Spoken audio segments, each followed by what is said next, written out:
जय भगवान, भगवान श्री रजनीश की जय। मैं माँ जीवनानंदी पुणे ऑस्ट्रेलिया से आप सभी दर्शकों का सहृदय स्वागत करती हूँ। आज हम शांति से क्रांति की ओर संवाद एक प्रयास का भाग 3 जिस पे आज हम डोनेशन के ऊपर चर्चा करने जा रहे हैं। और यह एक ऐसा मुद्दा है जिसे अभी के समय में डिस्कस करना काफ़ी ज़रूरी हो चुका है। इस मुद्दे के ऊपर डिस्कशन करने के लिए भगवान ने क्या कहा, किस तरीके का मार्गदर्शन किया है, हम कहाँ जा रहे हैं और आगे हमने किस तरफ जाना चाहिए या इसके ऊपर क्या भूमिका होनी चाहिए, इस विषय पर बातचीत करने के लिए मैं आमंत्रित करना चाहती हूँ स्वामी विवेक विचार जी को। हमारे ऋषि स्वामी विवेक विचार जी हमारे साथ है। जय भगवान स्वामी जी, आपका बहुत स्वागत है। जय भगवान, जय युक्रांत। जय युक्रांत।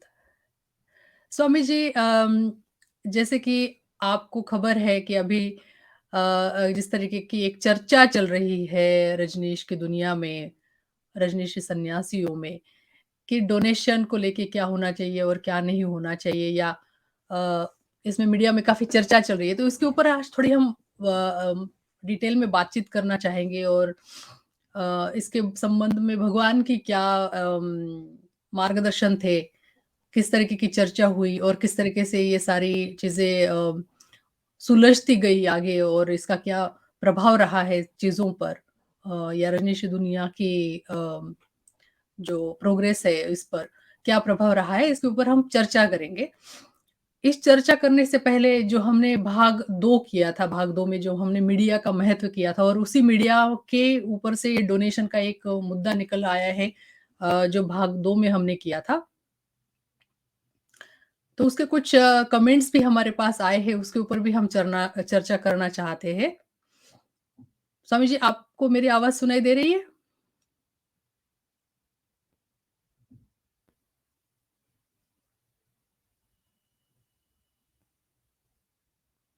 लगता है स्वामी वितुचार जी का संपर्क हमारे साथ टूट गया है इंटरनेट कनेक्टिविटी के चलते। आ गए हैं जी, स्वामी जी, आ गए। जी स्वामी जी, क्या प्रणाम, वेलकम बैक। तो भाग 2 मीडिया का महत्व जिस पे हमने चर्चा की थी उसके ऊपर काफ़ी सारे कमेंट्स आए हैं हमारे रजनीशी सन्यासियों के, दर्शकों के। और कुछ कमेंट्स है यहाँ पे जो मैं पहले डिस्कस करना चाहती हूँ और उसके बाद हम डोनेशन के बारे में, डोनेशन इस विषय के बारे में हम थोड़ी चर्चा करेंगे। तो मैं आपकी थोड़ी-सी कमेंट्स आपके साथ में साझा करना चाहती हूँ और दर्शकों के साथ भी, क्योंकि उन्होंने उतना अमूल्य समय निकाल कर हमारी ये जो चर्चा में वो सहभागी हुए वर्चुअली और उन्होंने अपना मार्गदर्शन एक कमेंट के रूप में हमें दिया है। तो हमारा उत्तरदायित्व है कि हम उन्हें दिखाएँ और उन्हें इस चर्चा में आगे भी आने के लिए हम प्रेरित करें। मैं आपके साथ में शेयर करती हूँ स्क्रीन।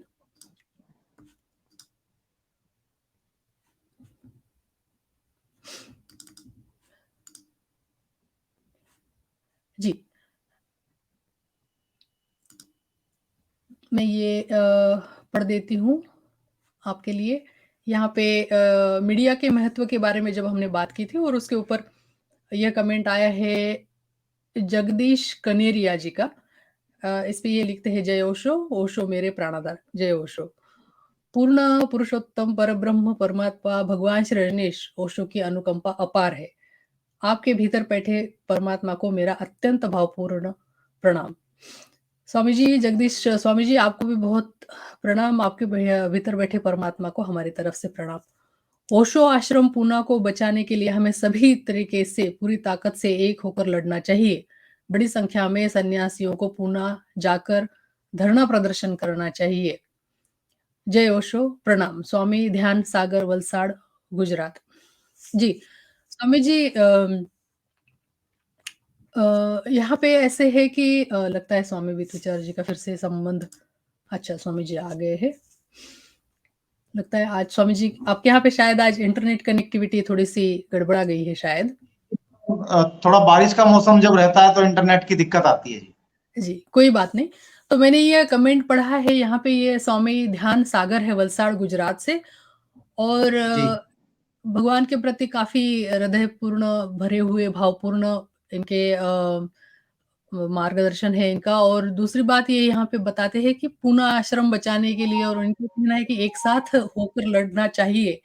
और मीडिया के महत्व में हमने जो देखा कि खंड-खंड में जो बँट रहे हैं सन्यासी, तो उसी को लेके इनकी यह हमें आई है। इसके ऊपर आपको कोई कमेंट करना है स्वामी जी? आप म्यूट है।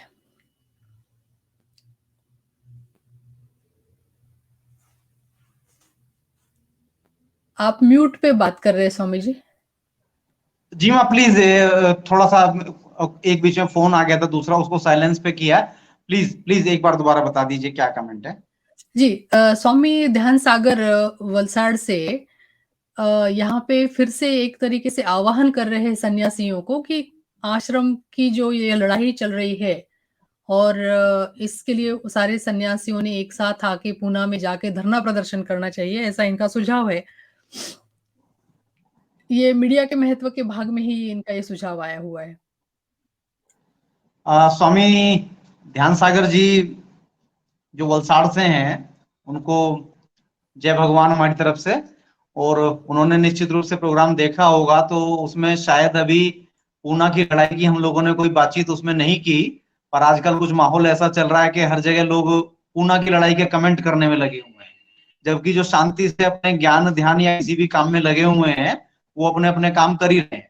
खैर, तो ये जो कहते हैं कि पूना में जाके धरना प्रदर्शन करना चाहिए, तो धरना प्रदर्शन तो मार्च में हो ही चुका है, और अब गोपाल भारती जी के नेतृत्व में दिसंबर में होने जा रहा है। तो जिनका भी मन है वो सब उसमें जाएं और अपना अपना काम करें। अब रोज रोज तो धरना प्रदर्शन शायद नहीं हो सकता है, और जो बाकी लोग कुछ कोर्ट में लड़ रहे हैं वो अपना कोर्ट का काम करें। तो सभी लड़ाई चालू है, तो जिसमें आपको अच्छा लगे उसमें आप जो है पार्टिसिपेट अपना कीजिए। ये हमारा कहना है जी इसमें। जी, सही बात कही आपने कि जो जिस तरीके से पार्टिसिपेट हो सकता है, वो उस तरीके से पार्टिसिपेट हो। और क्योंकि उनकी जो भावनाएँ हैं, स्वामी ध्यान सागर जी की जो भावनाएँ हैं, वो यही है कि सभी लोग इस चल रही है जो लड़ाई है पूना के आश्रम को लेके, जो लड़ाई चल रही है, इसको लेके सभी लोग आहत हैं।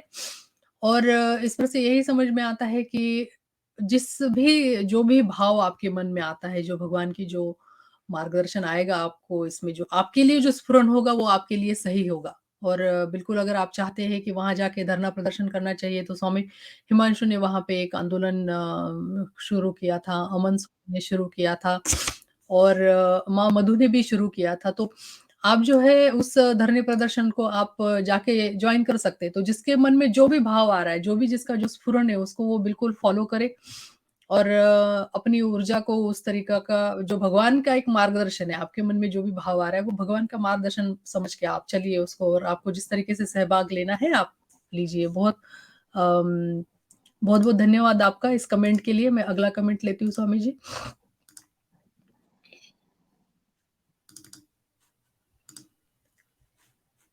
जी, यहाँ पे भोला भाई लाहिरी जी है, और यह बोलते हैं कि माँ पूनम ने ऑस्ट्रेलिया से भगवान श्री गणेश अनुसंधान के बारे में जो कुछ स्वामी वीत विचार ने बताया, बहुत ही सही कहा।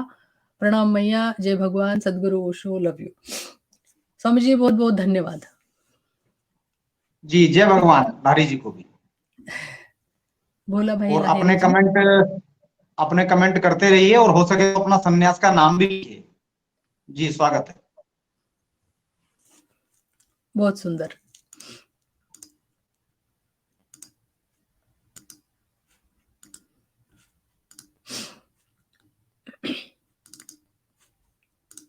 जी, अगला कमेंट यहाँ पे है ओम प्रकाश सैनी जी का है। इसमें ये लिखते हैं कि स्वामी जी 22 मार्च 2023 के बाद कई संघ प्रतिष्ठान बन गए हैं। ओशो सन्यासियों की संख्या पहले ही बहुत कम है, और इस तरह बिखर कर क्या कोई ओआईएफ से लड़ा जा सकता है? स्वामी प्रेम रमणिक, रोहतक, हरियाणा। जी स्वामी जी, क्या कहना चाहेंगे आप प्रेम इसमें? रमणी जी को जय भगवान। और जहां तक इन्होंने बात कही कि 2023 के बाद बहुत सारे संघ बन गए हैं और वाईएफ से कैसे लड़ा जा सकता है, वास्तविकता ये है भगवान रजनीश की विचारधारा की कि जितने अधिक संघ होंगे और जितना अपनी अपनी ईमानदारी से, अपनी अपनी शक्ति से, अपने अपने समझ से, अपने अपने क्षेत्रों में काम करेंगे, उतनी विचारधारा आगे बढ़ेगी और उतना ही ओआईएफ की पकड़ से हम लोग बाहर निकलेंगे। जब ओआईएफ एक था तो उसने किसी को कुछ करने नहीं दिया, और विचारधारा आज कहां पहुंच गई।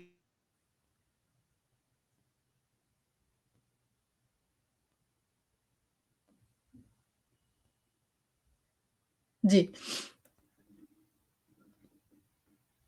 लगता है स्वामी वित्त विचार जी का इंटरनेट कनेक्शन फिर से डिस्कनेक्ट हो गया, कोई बात नहीं। तो यहाँ पे स्वामी प्रेम रमणीक रोहतक जी, रोहतक हरियाणा से जो हमारे हम आपके कष्टप्रद इस कमेंट को बिल्कुल समझते हैं स्वामी जी, और आप बहुत बहुत धन्यवाद करते हैं कि आपने ये कमेंट किया, क्योंकि देखिए कि आपकी यह जो भावनिक जो हालत है, इसे हम समझते हैं कि क्योंकि आपको लगता है ये बिखर रहे हैं, लोग बिखर रहे हैं। इसे इस तरीके से भी देखा जा सकता है कि ये अलग-अलग एक्सप्रेशन ऑफ एनर्जी ही समझ सकते हैं आप इसको, कि जिसका जो भाव हो रहा है वो उस तरीके से उसे प्रकट कर रहा है। तो ओआईएफ अगर इसमें प्रयत्न कर रही है कि वो लोगों को बिखेरे, तो भगवान ने जैसे बोला है कि मेरे हर एक सन्यासी में आपको मेरा ही स्वाद आएगा, तो शायद कुछ भगवान की इसमें मंशा हो। जी, स्वामी वित्त विचार जी हमसे फिर से जुड़ गए। जी, स्वामी जी आप कुछ बात कह जी रहे थे। जी जी, हम ये कहना चाह रहे थे कि ओआईएफ जब तक एक था और लोग अपने घर बैठ के सोचते थे कि बड़ा काम हो रहा है, भगवान का बड़ा काम हो रहा है, तो वास्तव में अब सब सच्चाइयां बाहर निकल के आ रही हैं और पता चल रहा है कि काम उतना नहीं हो पाया, और जितने लोग अलग अलग हो जाएंगे उतना ज्यादा बेहतर काम हो पाएगा। अगर ओआईएफ के सामने आप सब लोग केवल एक होकर लड़ेंगे तो ओआईएफ को केवल एक ही जगह लड़ना पड़ेगा, और वो अच्छे से लड़ सकता है, जैसा कि सभी लोग जानते हैं कि ताकत किसके पास जाते हैं। तो ऐसे में जब ओआईएफ इतना ताकतवर है तो हम लोगों को अपनी अलग अलग शक्तियों से अलग अलग काम में लगी जाना चाहिए। तो संघ जितने भी इसके टुकड़े हो जाएं उतना और अच्छा इसका भविष्य में परिणाम आएगा। हाँ, कुछ नेताओं को जरूर दिक्कत हो सकती है कि भाई उनके झंडे तले ज्यादा लोग इकट्ठे नहीं हो रहे हैं, ऐसा लग सकता है, पर वो बहुत टेम्पररी चीज होगी। भविष्य में आप देखेंगे अलग अलग संघ बनने से ज्यादा बेहतर परिणाम आएंगे, ऐसा हमारा मत है। ये युक्रांत का मत भी आप लोग मान के चल सकते हैं कि ये अकेले खड़े होने की जो शक्ति भगवान ने युवक क्रांति दल के लिए कही है, हम लोगों को अकेले खड़े होकर काम करना है। तो वे जिस मत से जो सहमत नहीं है वो जबरदस्ती उस संघ में ना रहे, वो वहां रहे जिससे जिसकी सहमति है। तो जहां सहमति है वहां रहे और वहां पूरी ईमानदारी और शक्ति से काम करे।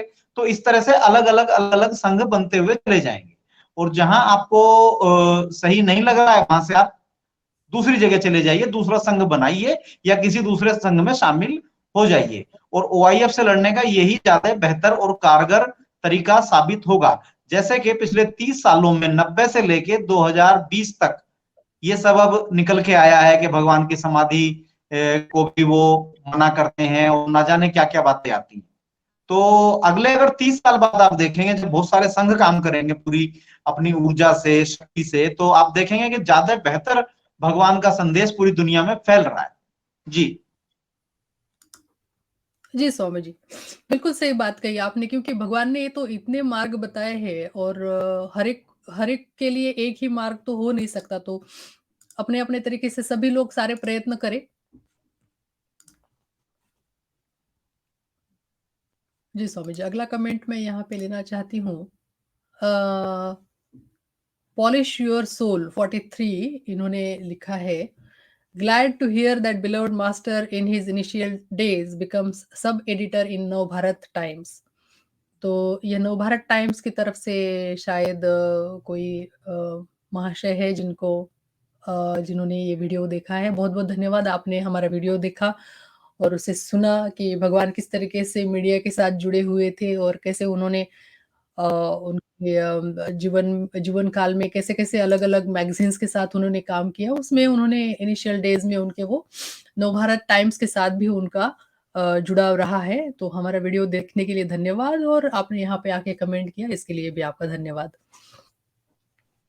जी, जी, स्वामी जी। हम इस बारे में कहना चाहेंगे, इस आईडी को हम पहचानते हैं, ये स्वामी प्रकाशानंद हैं, रोहतक में ही रहते हैं, और हम लोगों से जुड़े हुए हैं काफी दिनों से, और इन्होंने अपनी बात इसमें कही कि भाई आपने अच्छी जानकारी दी, तो ये जानकारी के लिए मतलब इन्होंने यहाँ पे लिखा, तो कमेंट करते रहिए, देखते रहिए कार्यक्रम।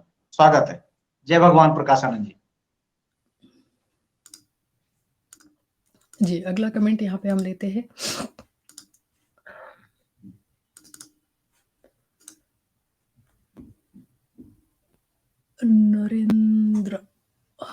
नरेंद्रेय 007। नमस्कार BSR, नमस्कार नरेंद्र जी। आपने भगवान की जगह पर टाइपोग्राफी गलती से भवन लिखा है डिस्क्रिप्शन में। जी धन्यवाद, बहुत-बहुत धन्यवाद। आपने बताया, हम इसे ठीक कर लेंगे। डिस्क्रिप्शन को मैं ठीक करवा लेती हूँ। जी, जय भगवान नरेंद्र जी। और हो सके तो आप अपने संन्यास का नाम भी लिखते तो और अच्छा रहता। और जहां भी कहीं कुछ ऐसा लगे आपको आगे से कि भाई यहाँ हमको सुधार करना चाहिए, तो अपने सुझाव आप निश्चित रूप से लिख के भेज सकते हैं। स्वागत। जी हाँ, बिल्कुल। मतलब अगर आपको लगता है कि डिस्क्रिप्शन में और भी कुछ इन्फॉर्मेशन होनी चाहिए तो आप ज़रूर बताइए, क्योंकि हम तो कोई प्रोफ़ेशनल यूट्यूबर नहीं हैं। ये तो भगवान के प्रेम में हमें एक ऊर्जा का मार्गदर्शन हुआ है और हम उस राह पे चले हैं। अगर आपके कोई भी छोटे-मोटे डिस्क्रिप्शन में एडिशन, डिलीशन, सजेशन जो भी होंगे वो बहुत ही वेलकम है और हम बिल्कुल उसके ऊपर कार्य करेंगे। जी, यह एक कमेंट आया है आनंद बोध आईडी K4140। यहाँ पे मुझे थोड़ा-सा ये आ रहा है कि ये बिल्कुल ऐसे लग रहा है रोबोटिक आईडी। इसके पहले 4139 वर्ज़न हो गए शायद आनंद बोध जी के। जी, कोई बात नहीं। इनका वीडियो देखने के लिए धन्यवाद पहली बात तो, और कमेंट लिखने के लिए भी बहुत-बहुत धन्यवाद। युवक क्रांति दल को ओशो ने क्यों निरस्त किया? इन्होंने एक बहुत अच्छा सवाल यहाँ पे उठाया है। इसे भी जानना ज़रूरी है। इसे राजनीति से बचाने के लिए निरस्त किया था। युवक क्रांति दल को राजनीतिकरण नहीं होनी चाहिए। जी स्वामी जी, ये मैं थोड़ा-सा आपको ये सवाल देती हूँ, ये इनका कमेंट, इसके ऊपर आप कमेंट करिए। लगता है स्वामी जी का कनेक्शन थोड़ा फ्रीज़ हो गया है और यहाँ पे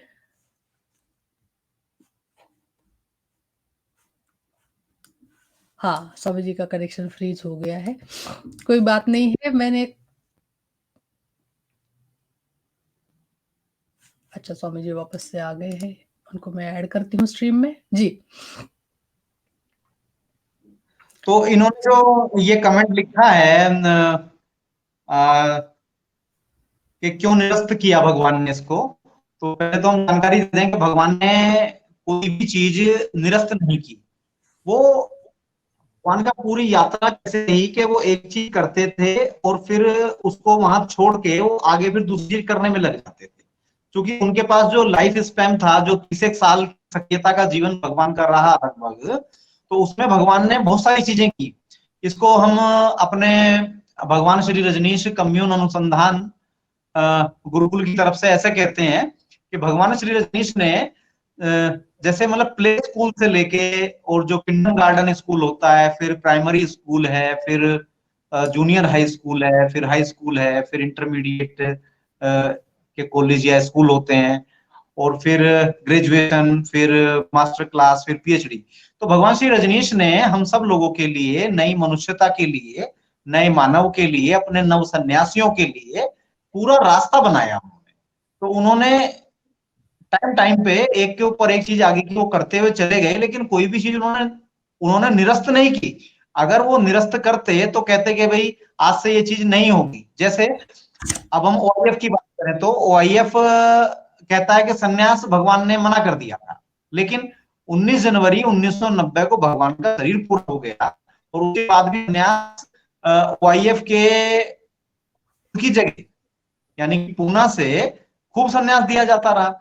तो यानी कि अगर रद्द हो जाता तो फिर 20 तारीख के बाद तो कम से कम सन्यास होना ही नहीं चाहिए था कहीं भी। तो ये तो नई नई बातें मतलब बाद में आते हैं कि निरस्त हो गया, तो निरस्त कुछ नहीं हुआ है।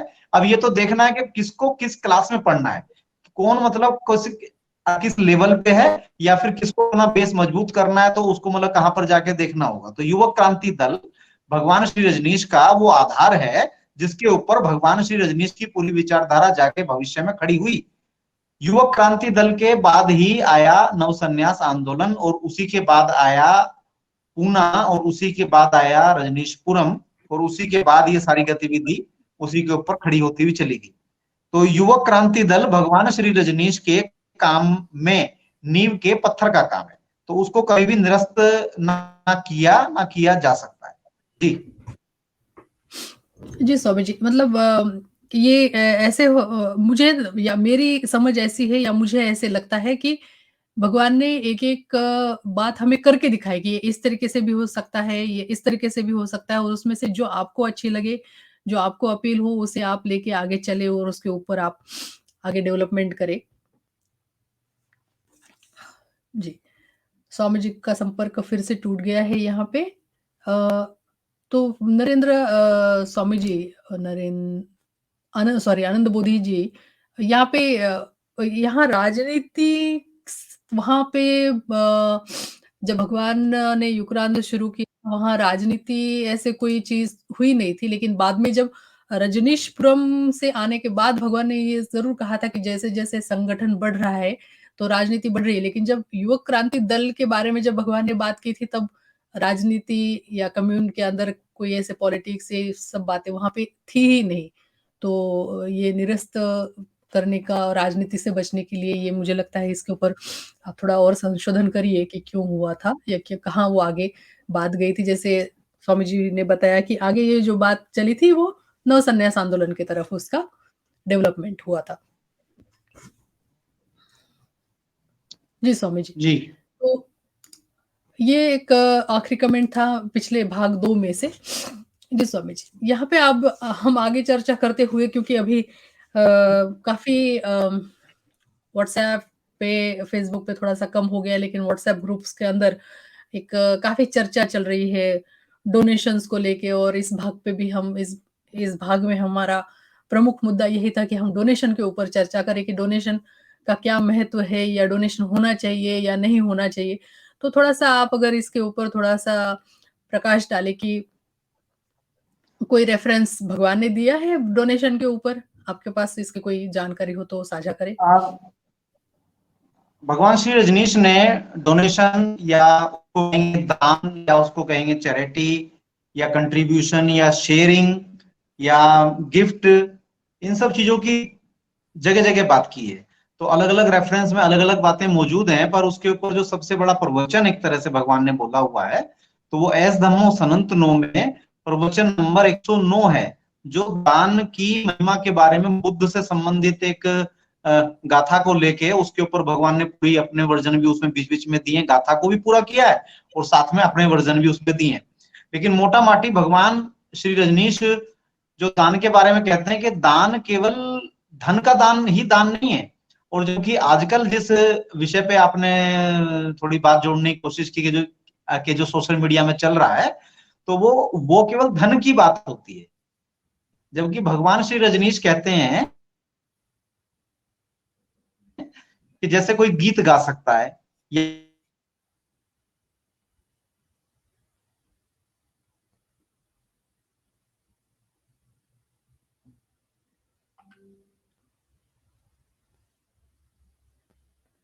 आपकी आवाज़ बिल्कुल कनेक्शन यहाँ पे टूट गया है स्वामी जी का।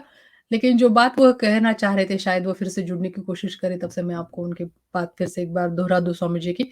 स्वामी जी बता रहे थे एस धन्नो सनातनों के वचन नंबर 109 में जो भगवान ने दान दान के बारे में बात कही है, दान की महिमा पे बात की है, और वह जो दान जिसमें सिर्फ धन का ही उल्लेख नहीं है, धन एक उसका एक एक्सप्रेशन धन हो सकता है, लेकिन जो भगवान बता रहे थे कि धन। जी, स्वामी जी जुड़ गए हैं।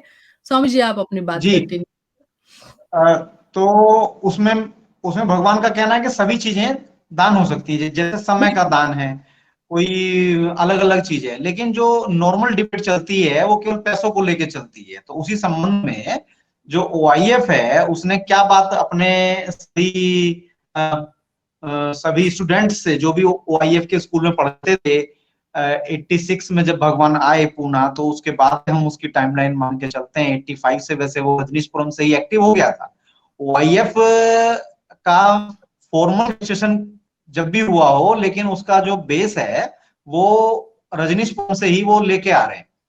तो उन्होंने अपने सभी स्टूडेंट्स को बताया कि साहब भगवान रजनीश के यहाँ कोई दान वान की लेने देने की बात नहीं करेंगे। जबकि जबकि जब हमने स्टडी किया तो हमने ये पाया अपने अनुसंधान में कि 21 मार्च 1953 को भगवान श्री रजनीश जब एनलाइटेंड हुए और वो एक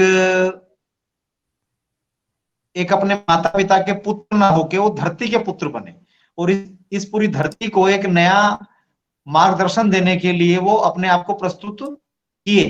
तो 1953 से लेकर 57 तक वो अपनी पढ़ाई करते रहे और जब 57 में वो प्रोफेसर बने तो उसके बाद वो अपनी आगे नौकरी चाकरी अपनी करते रहे, प्रोफेसर रहे एक कॉलेज में। 1966 में उन्होंने वहां से इस्तीफा दिया, यानी कि 9 साल तक उन्होंने एक प्रोफेसर के पद पे काम किया। और इसी बीच में उन्होंने विभिन्न डिबेट्स में आना जाना, या फिर जबलपुर में वो योगेश भवन में जैसे रहते थे, उसके अलावा भी वो एक दो मकानों में और जबलपुर में रहे, क्योंकि जब उनका एनलाइटमेंट हुआ था तब तो वो अपनी बुआ के घर में रहते थे। तो उसके जी। बाद वो जगह जगह रहे और जो उन्होंने काम किए जबलपुर के अंदर, तो वो जो उनकी तनख्वाह थी उससे नहीं किया उन्होंने खर्च, वो तो वो सेपरेटली अपने घर पहुंचा दी।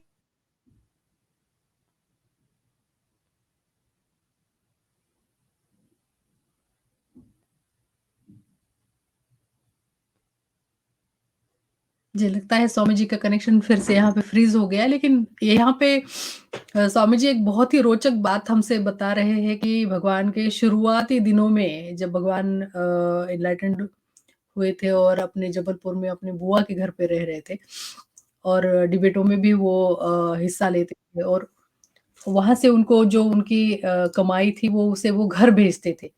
तो थोड़ा-सा जो डोनेशन का एक जो भाग है जिसको धन धन के धन जो दान दान में धन जो है, धन के हिस्से को अगर देखा जाए तो उन्होंने भगवान के जीवन में इस धन का उन्होंने किस तरीके से उपयोग किया इसके बारे में स्वामी जी बता रहे थे। जी स्वामी जी, शुक्रिया वापस जी, जुड़ने के लिए। तो जी, तो जो भी उन्हें धन वहां से प्राप्त होता था कॉलेज से, वो अपने घर घर उसको भेजते थे, क्योंकि उनके काफी सारे छोटे भाई बहन थे।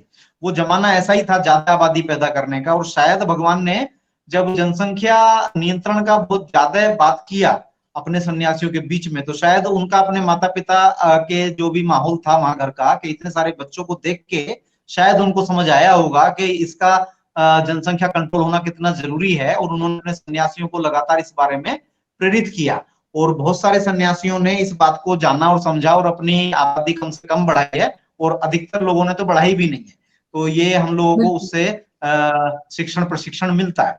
तो भगवान श्री रजनीश अपनी जो आमदनी थी उसको पूरी तरह से घर भेज दिया करते थे। तो प्रश्न ये उठता है कि उनकी तमाम यात्राएं, या फिर जो वो जबलपुर में रह के हॉल लेके और उसमें कुछ कार्यक्रम वगैरह करने का प्रयास करते थे, वो सब अन्य मित्रों के द्वारा जो छोटा छोटा कलेक्शन एक होता था उससे वो किया जाता था। यानी कि दान का इन्वॉल्वमेंट भगवान श्री रजनीश की विचारधारा में पहले ही दिन से है, और उसी से काम लगातार बढ़ते बढ़ते अगर हम आगे की बात करें कि 1968 में भगवान ने खुले मैदान में संभोग से समाधि की ओर बोला, और उसके बाद वो पूरी दुनिया में विश्वविख्यात हो गई। और उसके बाद उन्होंने बोला अनंत की पुकार। अनंत की पुकार एक किताब है जिसमें वो अपने कार्यकर्ताओं से बातचीत करते हैं, तो उसमें पूरे काम करने की टेक्निक की वो बात करते हैं, पूरे सवाल जवाब उसके अंदर है, तो उसमें पैसों का मामला भी आता है। तो उसमें भगवान श्री बिल्कुल। रजनीश बताते हैं कि पैसा का क्या महत्व है, कैसे पैसा हम लोगों को इकट्ठा करना है, कैसे हम लोगों को काम करना है, हम लोगों को काम पे ध्यान देना है। पैसा आ जाएगा, वो मित्रों की छाया है, हमको मित्र इकट्ठे करने हैं। इस तरह की वो, यानी कि पूरा का पूरा के भी कैसे पैसा आए उसकी पूरी अपनी व्यवस्था अपने कार्यकर्ताओं को समझाते हैं। और जो लोग उनके सामने उस समय बैठे हुए हैं वो पूरी बात को समझ के उनके काम को उनके डायरेक्शन में करना शुरू करते हैं, और फिर भविष्य में बहुत दान सहयोग।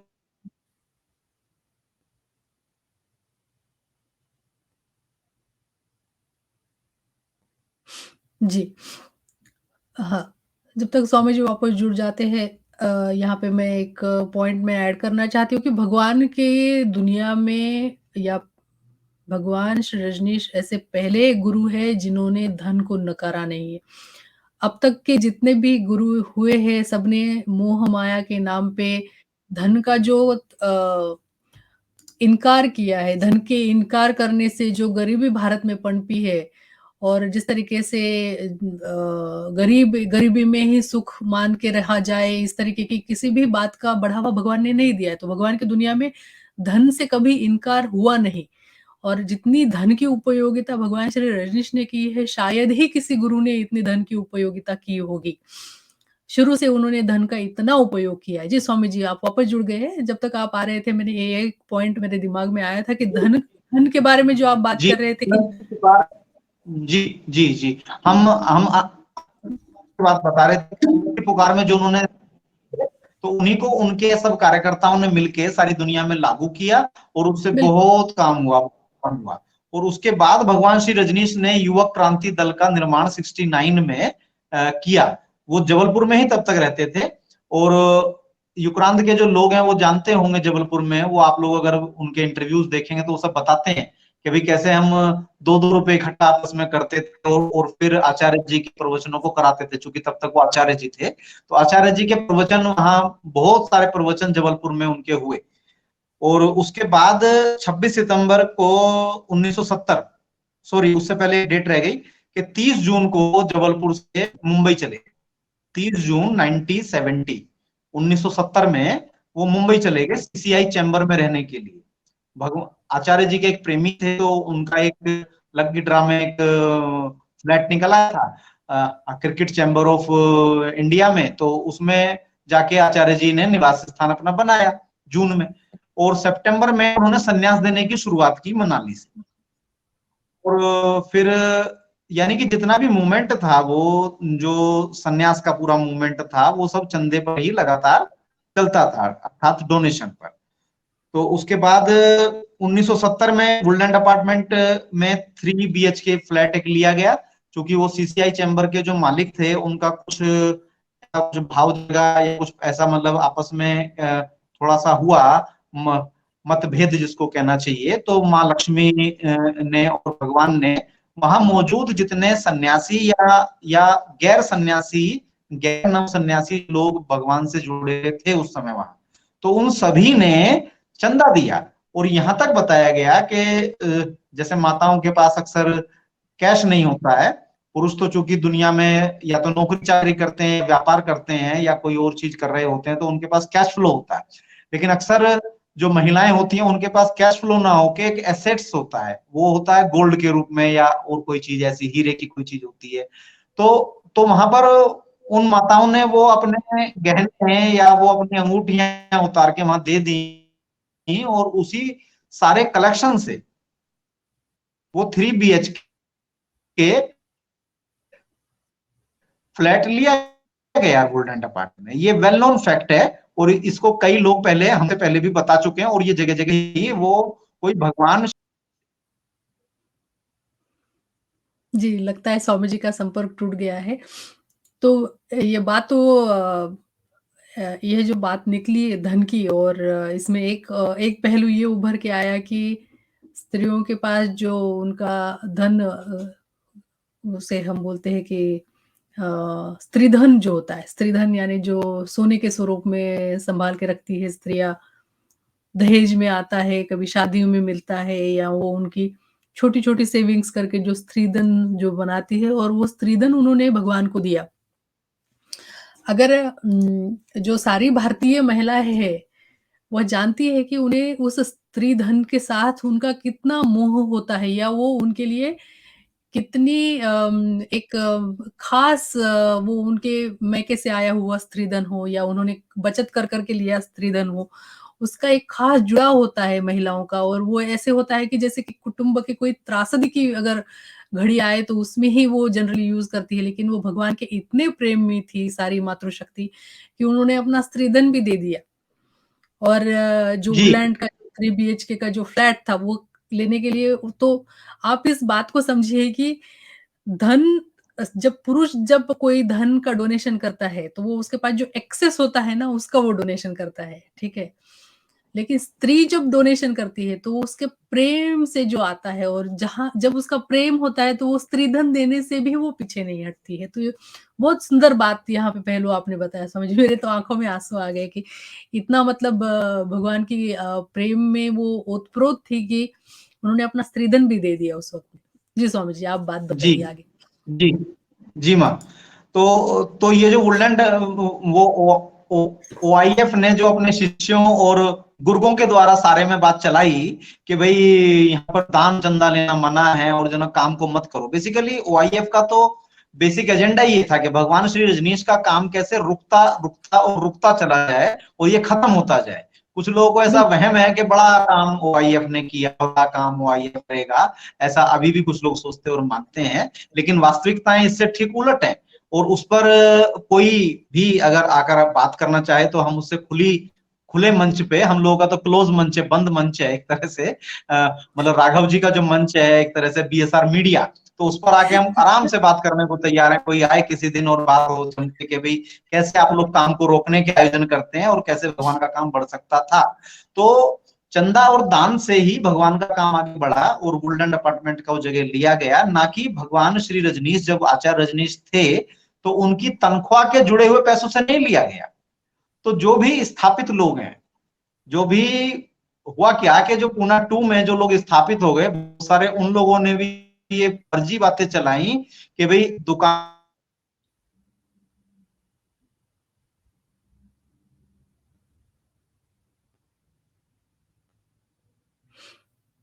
जी, लगता है सौम्य जी का आज कनेक्शन काफ़ी ही खराब है, लेकिन चलिए ये अब समय मुझे मौका देता है अपना इस पॉइंट को लेके एक बात रखने का एक मौका मुझे मिल जाता है इसके बीच में कि स जो पूना भगवान की दुनिया में इसे हम पूना 1, पूना 2 यह जो रेफ़रेंस स्वामी जी ले रहे थे, तो इसको हम बोलते हैं कि जब भगवान पूना में पहली बार आए तो उसे हम बोलते हैं पूना 1।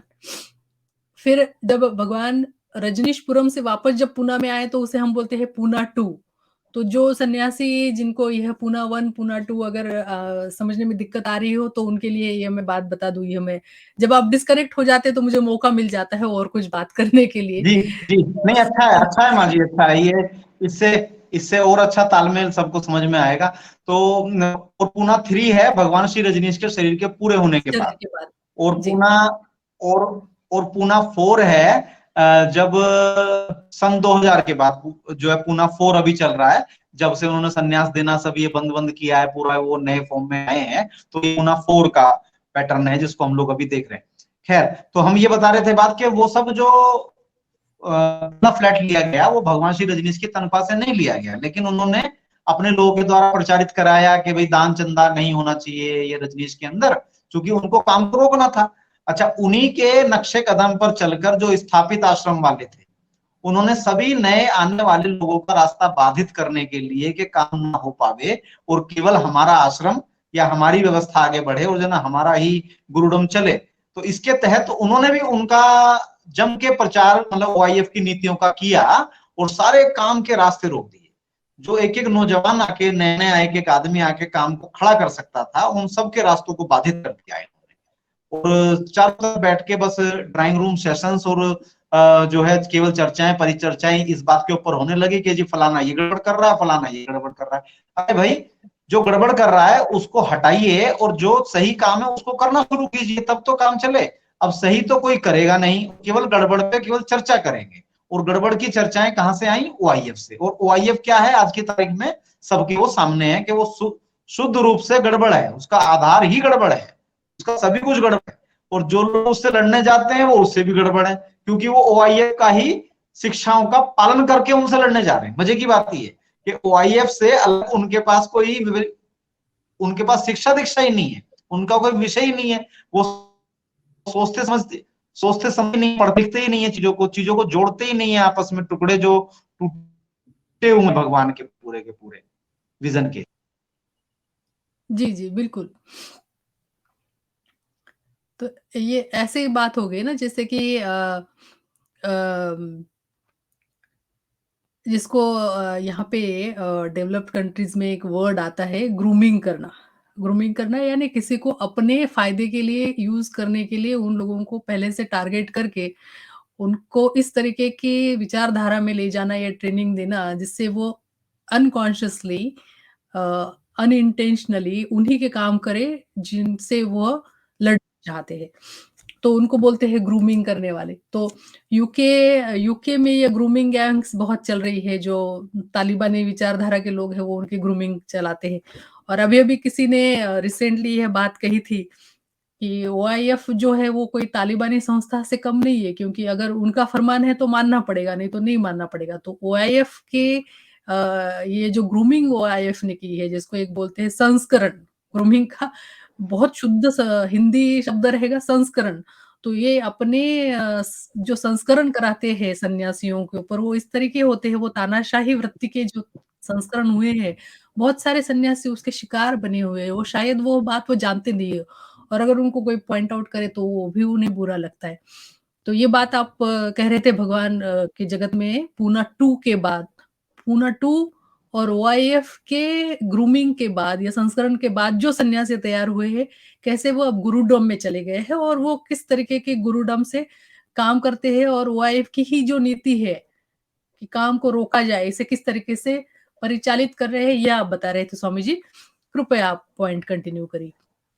जी जी, तो वो सब भी उन्हीं की गाइडलाइंस को आगे आगे बढ़ाते रहे और काम रुकता रुकता और रुक ही गया है अभी तो लगभग ऐसी स्थिति हो गई है। लेकिन देखने में इंटरनेट की वजह से ऐसा लगता है बड़ा काम चल रहा है, लेकिन सभी चल रहा लोग है। टाइम पास में केवल कॉपी पेस्ट और फॉरवर्ड में ही लगे हुए हैं, उससे ज्यादा कोई काम जमीन पे है नहीं। और ये सभी लोग अपने अपने शहरों की स्थिति, अपने अपने गांवों की स्थिति को देख के जान सकते हैं बहुत अच्छे से।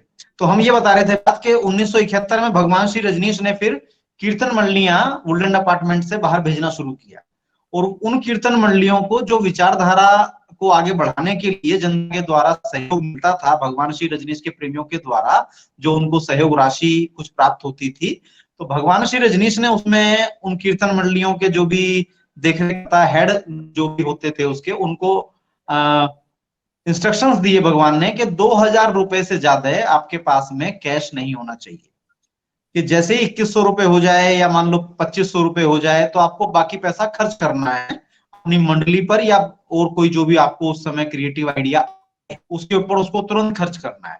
यानी कि पैसे को आगे खर्च भी करना है, ना कि पैसे को आपको केवल इकट्ठे करते जाना है और उसको जमा करते जाना है। इस तरह की बात भी एक रोशनी में आई हमारे शोध के दौरान।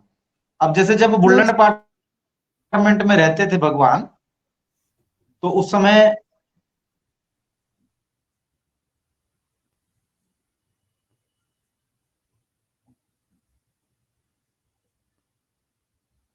जी, लगता है स्वामी जी का फिर से थोड़ा-सा इंटरनेट का कनेक्शन गया है। तो बहुत एक सुंदर यह बात यहाँ पे स्वामी जी ने हमें बताई, जो कीर्तन मंडली के बारे में हमने मतलब कीर्तन मंडली का तो बहुत जगह पे उल्लेख आया है कि किस तरीके से कीर्तन मंडली शुरू हुई, वो कैसे गाँव-गाँव जाती थी, वहाँ किसी के घर पे रुकती थी या कहीं धर्मशालाओं में रुकती थी, और कैसे कीर्तन मंडलियों को भी रहने-खाने के इंतज़ाम के लिए और सन्यासियों के ऊपर या और भगवान के जो प्रेमी थे उनके ऊपर निर्भर रहना पड़ता था। तो जिस तरीके की धन के अलावा की जो मदद थी वो भी एक प्रकार का डोनेशन ही था, वो भी एक प्रकार का दान ही था, जो भगवान के प्रेमी इन कीर्तन मंडली के लोगों को अपने घर पे रहने की, आवास-निवास की योजना करते थे, भोजन की करते थे, कई बार धर्मशाला भी करते थे। लेकिन इसमें यह एक गाइडलाइन आपने बहुत सुंदर बताई यहाँ पे स्वामी जी भगवान की, कि उनको 2000 के ऊपर की अगर कोई राशि हो जाए तो वो उन्हें खर्च करने की गाइडलाइन भगवान ने दी थी। मतलब धन की उपयोगिता का इससे और क्या सुंदर उदाहरण आपको पेश किया जा सकता है कि धन तो है, ज़रूरी है। उसकी एक अमाउंट जो आपके एक नेसेसरी जिसको बोलते हैं कि हम बैलेंस अ, या जो भी बैंक की टर्मिनोलॉजी होगी, एक मिनिमम अमाउंट आपके पास रहे, उसके ऊपर जो भी आएगा उसका उपयोग करिए, उसको जमा ना करिए। बहुत सुंदर बात आपने यहाँ पे बताई। जी तो स्वामी जी। जब जब भगवान वुडलैंड अपार्टमेंट में रहते थे तो कई बार ऐसी स्थितियां पैदा हो जाती थी कि वहां पर सब्जी खरीदने के पैसे नहीं होते थे, जबकि खाना केवल 4 5 6 लोगों का बनता था, जो बाकी सब लोग तो अपने घर रहते थे। एक एक वो 3 बेडरूम में, एक में स्वामी योगचिन्ह में रहते थे, एक में भगवान रहते थे और एक में स्वामी कृष्ण कबीर रहते थे। और बाकी कोई एक आध आने जाने वाला वहां रुका रहता था। माँ लक्ष्मी सुबह आती थी और वो चली जाती थी, माँ क्रांति आती थी चली जाती, बाकी लोग आने जाने वाले जाते थे। तो यानी खाना बहुत थोड़े से लोगों का बनता था, लेकिन उसके बावजूद सब्जी खरीदने के पैसे भी माँ योग लक्ष्मी के पास में नहीं होते थे। तो ऐसी अवस्था में एक जो दूसरी कुछ मित्र साथ में रहते थे, उन्हीं मित्र थे, उन्होंने हमको बताया, फर्स्ट हैंड नॉलेज एकदम, कि वो एक एडवर्टीजमेंट कंपनी में नौकरी किया करते थे और भगवान के सन्यासी भी वो हो गए थे, और साथ में भगवान की पत्रिका भी निकालते थे वो, जब वो हाथ से पूरा निकलते थे। तो उनके पास चूंकि तनख्वाह मिलती थी, वो एडवर्टीजमेंट कंपनी में काम करते थे, और बाकी सब जो लोग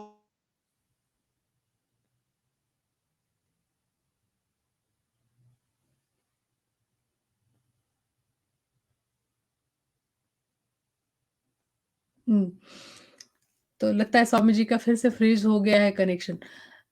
तो देखिए भगवान ने जैसे भगवान कि जो ये बात बताई अभी स्वामी जी ने कि गुरु पूर्णिमा के दिन राघव जी के चैनल पे स्वामी कृष्ण कबीर जी आए थे, और जब गुरु पूर्णिमा के इस भाग में जब स्वामी कृष्ण कबीर जी भी यह बात बता रहे थे कि बहुत बार वहाँ पे खाना बनाने के लिए भी पैसों की कमी रहती थी। तो जी, कृष्ण कबीर जी तो जी यहाँ ये हम बात बता रहे थे। जी। हम ये हम बता रहे थे कि स्वामी जी ने बताया कि भाई उनसे पैसे फिर माँ लक्ष्मी उधार लेती थी, क्योंकि उनकी भी अच्छा। तनख्वाह कोई बहुत ज्यादा नहीं थी, तो वो उनसे उधार लेती थी पैसे, और फिर 2-4 दिन में जब आने जाने वाले मित्र लोग कुछ पैसा दे जाते थे, तो तब वो उनके पैसे लौटा देती थी, और कभी कभी नहीं भी लौटा पाती थी, वो महीना ही निकल गया तो भूल भाल गए, मतलब बात खत्म हो गई, वो ऐसा उन्होंने बताया, वो प्यार से बताया। तो वो तो के ही प्यार में अंत उनके शरीर का पूरा हुआ, वो एक अलग विषय कभी ले लेंगे। तो ऐसा करके रहता था, मतलब इस तरह की स्थितियां थी, यानी कि वहां की जो सब्जी भी थी और खाना भी था, वो भी सब मित्रों के सहयोग से और चंदे से ही चला करता था। ये इसका तात्पर्य है बात को बताने का। और उसके बाद तो आप सब जानते ही हैं, स्टोरी को थोड़ा फॉरवर्ड करते हैं कि 74 में पहला बंगला पूना में माँ योग मुक्ता, जो ग्रीस की रहने वाली थी, उन्होंने खरीद के दिया। यानी कि भारत में भगवान श्री रजनीश और उनके न जाने कितने सन्यासी उस समय तक हो चुके होंगे, लेकिन लेकिन उनके लिए व्यवस्था जो है, पहला जगह खरीदने का काम एक विदेशी ने किया, और उसी जगह पे आज भगवान की समाधि बनी हुई है। ठीक है, तो उसके बाद 81 बिल्कुल। में जो रजनीशपुरम बना, 74 में योग मुक्ता ने जो लेके दिया, उसके बाद जितना वहां डेवलपमेंट हुआ, वो सब वो सब अलग अलग मित्रों के अलग अलग सहयोग के जुड़ने से वहां सब डेवलपमेंट हुआ। और उसके बाद जब भगवान 81 में रजनीशपुरम गए, तो वहां भी किसी एक व्यक्ति या एक संस्था के द्वारा वो पैसा नहीं दिया गया था, या वो टाइम या वो एनर्जी या वो अन्य जितने भी प्रकार के सहयोग थे, वो किसी एक के नहीं थे, वो सभी ने अपना अपना दान, जो भी जिसके पास था, किसी के पास समय था, किसी के पास योजना थी, किसी के पास कोई शक थे अपने, जिसके पास जो था उसने सब अपना दान दिया, अपना शेयरिंग दिया उसमें, और तब वो रजनीशपुरम बना। तो ये वाली बात यहाँ तक। यहाँ पे एक किस्सा मुझे याद आता है स्वामी जी, मैं बताना चाहती हूँ।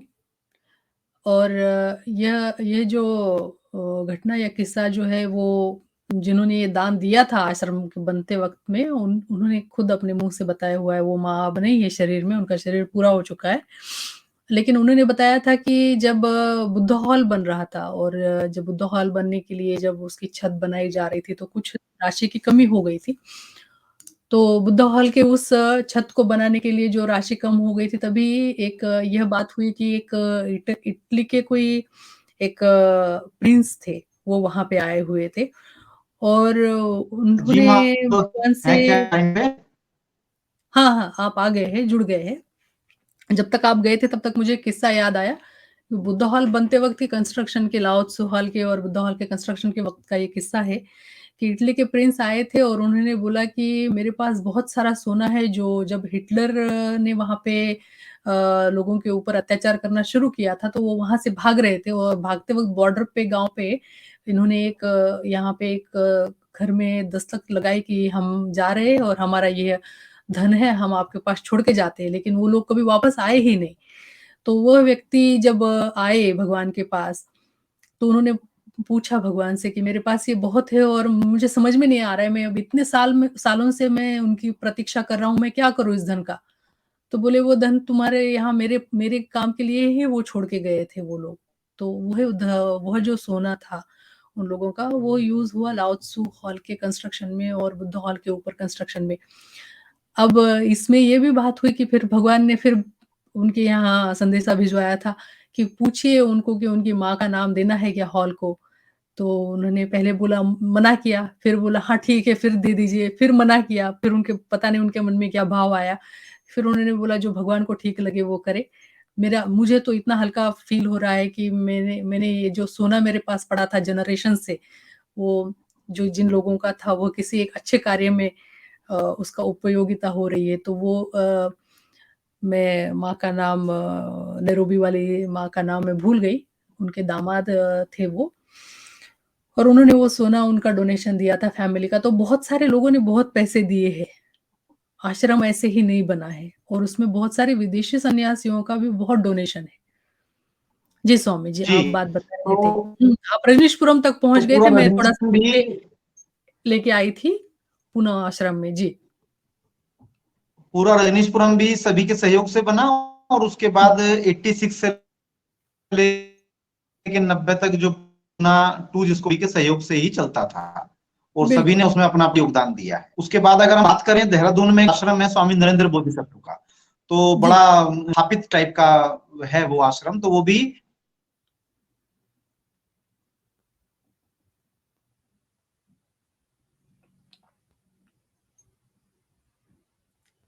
जी, संपर्क स्वामी जी का फिर से टूट गया है। तो बात स्वामी जी जो कह रहे हैं कि भगवान की दुनिया में जो डोनेशन की बात हम यहाँ पे कर रहे हैं लगातार और कैसे यहाँ पे हम साल दर साल मतलब हर एक साल में जिस तरीके से भगवान की जो म चलन रहा, भगवान का जो प्रोग्रेस हुआ, जबलपुर से मुंबई, मुंबई से फिर पूना और फिर पूना से रजनीशपुरम की तरफ। मतलब पूना 1 पूना 2 इसमें भी भगवान ने जो भी डोनेशन आया, डोनेशन की सहायता से ही भगवान ने कम्यून का निर्माण किया। तो ये जो यहाँ पे बात कहना ये चाह रहे हैं स्वामी वित्तीचार्य जी कि डोनेशन को कहीं पे भी भगवान ने मना नहीं किया था और डोनेशन का जहाँ पे भी पॉज़िटिव यूज़ हुआ, वो उससे बिल्कुल सहृदय वहाँ पे उसका स्वागत किया गया और उसका उपयोग किया गया।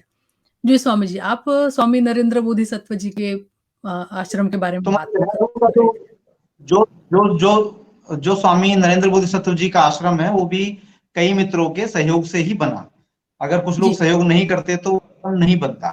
ठीक उसी तरह से जो दिल्ली का ओशो धाम है, ब्रांडिंग नेम धाम जो है जिसको स्वामी अतुलानंद जी चलाते हैं और पहले ओम प्रकाश सरस्वती थे, तो उसमें भी कई मित्रों के कई प्रकार के सहयोग, अलग अलग तरह के धन के भी सहयोग हैं उसमें और तन और मन के तो बहुत सारे सहयोग हैं, वो सबके कंट्रीब्यूशन से ही बना है, यानी कि दान से बना है, इसको ऐसे कह सकते हैं। जबलपुर का जो आश्रम है बड़ा स्थापित, आनंद विजय जी उसको चलाते हैं, अब चलाते तो हैं। खैर उनके बेटे भी आते हैं उसी फील्ड में, तो वो सब भी लोगों के दान से ही बना और उसी से जी, वो बन के खड़ा हुआ। उसके बाद धर्मशाला के हम आश्रम की अगर बात करें, निसर्गा की जो खड़ा हुआ दिखता है, वो सब भी सभी लोगों के सहयोग से, दान से, कंट्रीब्यूशन से, शेयरिंग से बना हुआ है, किसी एक व्यक्ति या एक सिस्टम का वो नहीं है। उसके अलावा बात करें हम नेपाल की, स्वामी आनंद अरुण जिसको चलाते हैं, नेपाल में तपोवन आश्रम है, उसके अलावा भी कई आश्रम और है नेपाल में, तो वो सब भी काफी सारे मित्रों के काफी अलग अलग किस्म के सहयोग से ही वो निर्मित हो पाए हैं। सोनीपत में ब्रांड नेम का जो धारा चलता है जिसको आजकल सिद्धार्थ जी चलाते हैं, पहले उसमें शैलेंद्र जी भी शामिल थे, अभी वो उनकी पार्टनरशिप खत्म हो गई तो अब उन्होंने दूसरा एक सेंटर डेवलप करना शुरू किया है, वो भी सोनीपत के इलाके में ही है, तो वो भी मित्रों के सहयोग से ही बन रहा है लगातार। तो उसके अलावा माधोपुर में स्वामी ब्रह्म वेदांत जी का आश्रम था, तो वो भी सब मित्रों के।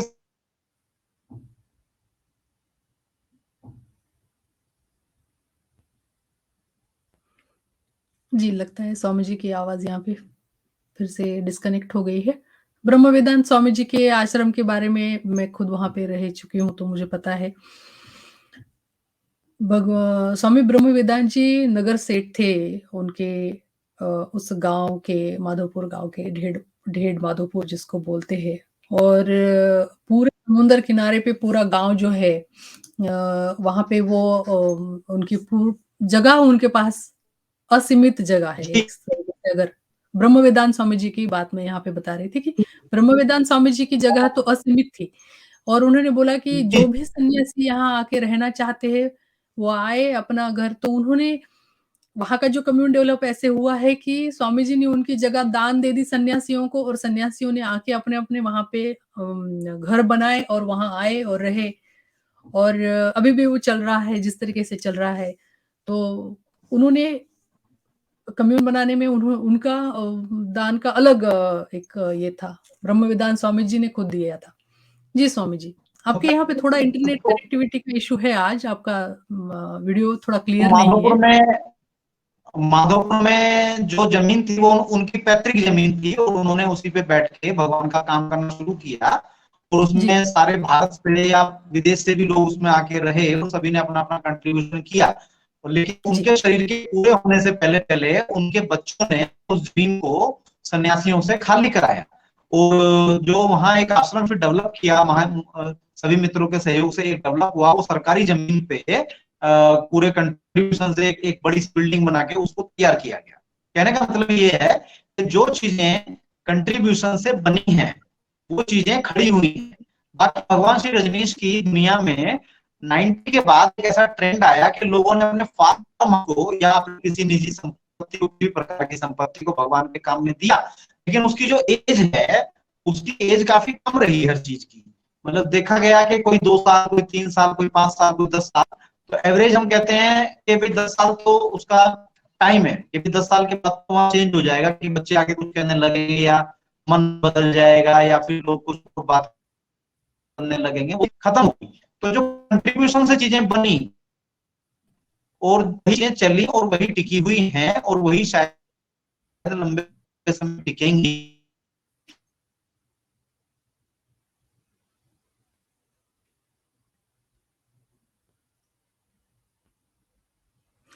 जी, लगता है स्वामी जी के यहाँ पे आज काफ़ी दिक्कत है इंटरनेट की। तो कहने का जो भाग था कि डोनेशन से किस तरीके से भगवान के जाने के बाद भी जो आश्रम बने हैं, वो किस तरीके से डोनेशन के ऊपर बन रहे हैं, किस तरीके से लोगों के सहयोग से, भगवान के प्रेमियों के सहयोग से, सन्यासियों के सहयोग से ही ये आश्रम अभी जो बन रहे हैं या कोई भी जो स्ट्रक्चर है जो बन रहा है, तो सहयोग से ही ये काम जो है, बड़े काम जो हुए हैं, जो निर्माण के काम हुए हैं, उसमें सहयोग धन के स्वरूप में था, प्रेम के स्वरूप में था। आजकल तो बोलते हैं कि समय भी आप किसी को समय देते हैं यानी आप उनको अपना प्रेम देते हैं। आजकल टाइम को तो इस तरीके से देखते हैं, है ना? तो कोई भी जो बड़े निर्माण हुए हैं ये या बड़े कार्यक्रम जो हुए हैं वो सहयोग से हुए हैं। फिर वो जो डोनेशन हुआ है, वो तन, मन और धन सभी चीज़ों के डोनेशन से हुआ है। जी, स्वामी जी। तो इस तरह से ना सभी के सहयोग से ही चीजें आगे जल्दी बढ़ सकती हैं और भगवान का काम भी बढ़ सकता है। अब इसमें बिल्कुल। जैसे पिछले दिनों चैनल के बारे में पिछले एपिसोड में हम लोगों ने चर्चा की थी मीडिया वाले में। जी, जेन जेन चैनल था और उससे पहले एनआईएन था। तो ये उदाहरण हम इसलिए ले रहे हैं क्योंकि बीएसआर मीडिया के माध्यम से हम लोग जुड़े हुए भी हैं और सभी लोग उसको देखते भी हैं, समझते भी हैं। और बीएसआर मीडिया ने अपने यहाँ क्या नीचे पट्टी चलानी शुरू की कि साहब हमको कंट्रीब्यूट कीजिए और ये हमारा पेटीएम नंबर है और इसमें आप कंट्रीब्यूट कीजिए। और उसी के अपोजिशन में चूंकि उन्हीं का बनाया हुआ एक चैनल था एनआईएन, तो उन्होंने कहना शुरू किया कि देखो साहब हम तो कुछ लेते नहीं है किसी से और हम तो जो है ये राघव तो लोगों से पैसे मांगता है और ये तो जी गलत बात है। क्योंकि राघव पैसे अगर मांगता है और किसी ने उसको पैसे दिए भी हैं तो उसने उसका रिजल्ट दिया है। और एनआईएन क्या है, एनआईएन क्या था कहना चाहिए कि वो तो अपनी एक किताब को बेचने के चक्कर में, उसको फेमस करने के चक्कर में वो वहां से पैसे वसूलने में लगे हुए थे। पैसे की कोई बात ही नहीं है, मतलब बात है कि काम का रिजल्ट तो आ जाए, तो रिजल्ट ही नहीं आया उसका क्योंकि आप दूसरे के काम को मतलब खंडित कर रहे थे, इसलिए उसका शायद रिजल्ट नहीं आया। और राघव जो अपना 2-2 4-4 रुपए कोई उनको देते होंगे, यानी कि 2-4 हजार रुपए भी दे देते होंगे या किसी ने हो सकता है लाखों में भी दिया हो, तो हमको जानकारी नहीं है। ये तो जब वो कभी स्टेटमेंट अपनी जारी करेंगे उससे सबको पता चलेगा क्या उनको मिला या नहीं मिला। लेकिन मेन बात ये है कि वो काम में लगे रहे और काम करते रहे। तो इसी सीरीज में जब ज़ेन अभी चैनल स्टार्ट हुआ तो उन्होंने बड़े शान से घोषणा की कि देखिए हम किसी से दान नहीं मांग रहे हैं, चंदा नहीं मांग रहे हैं। तो हमारा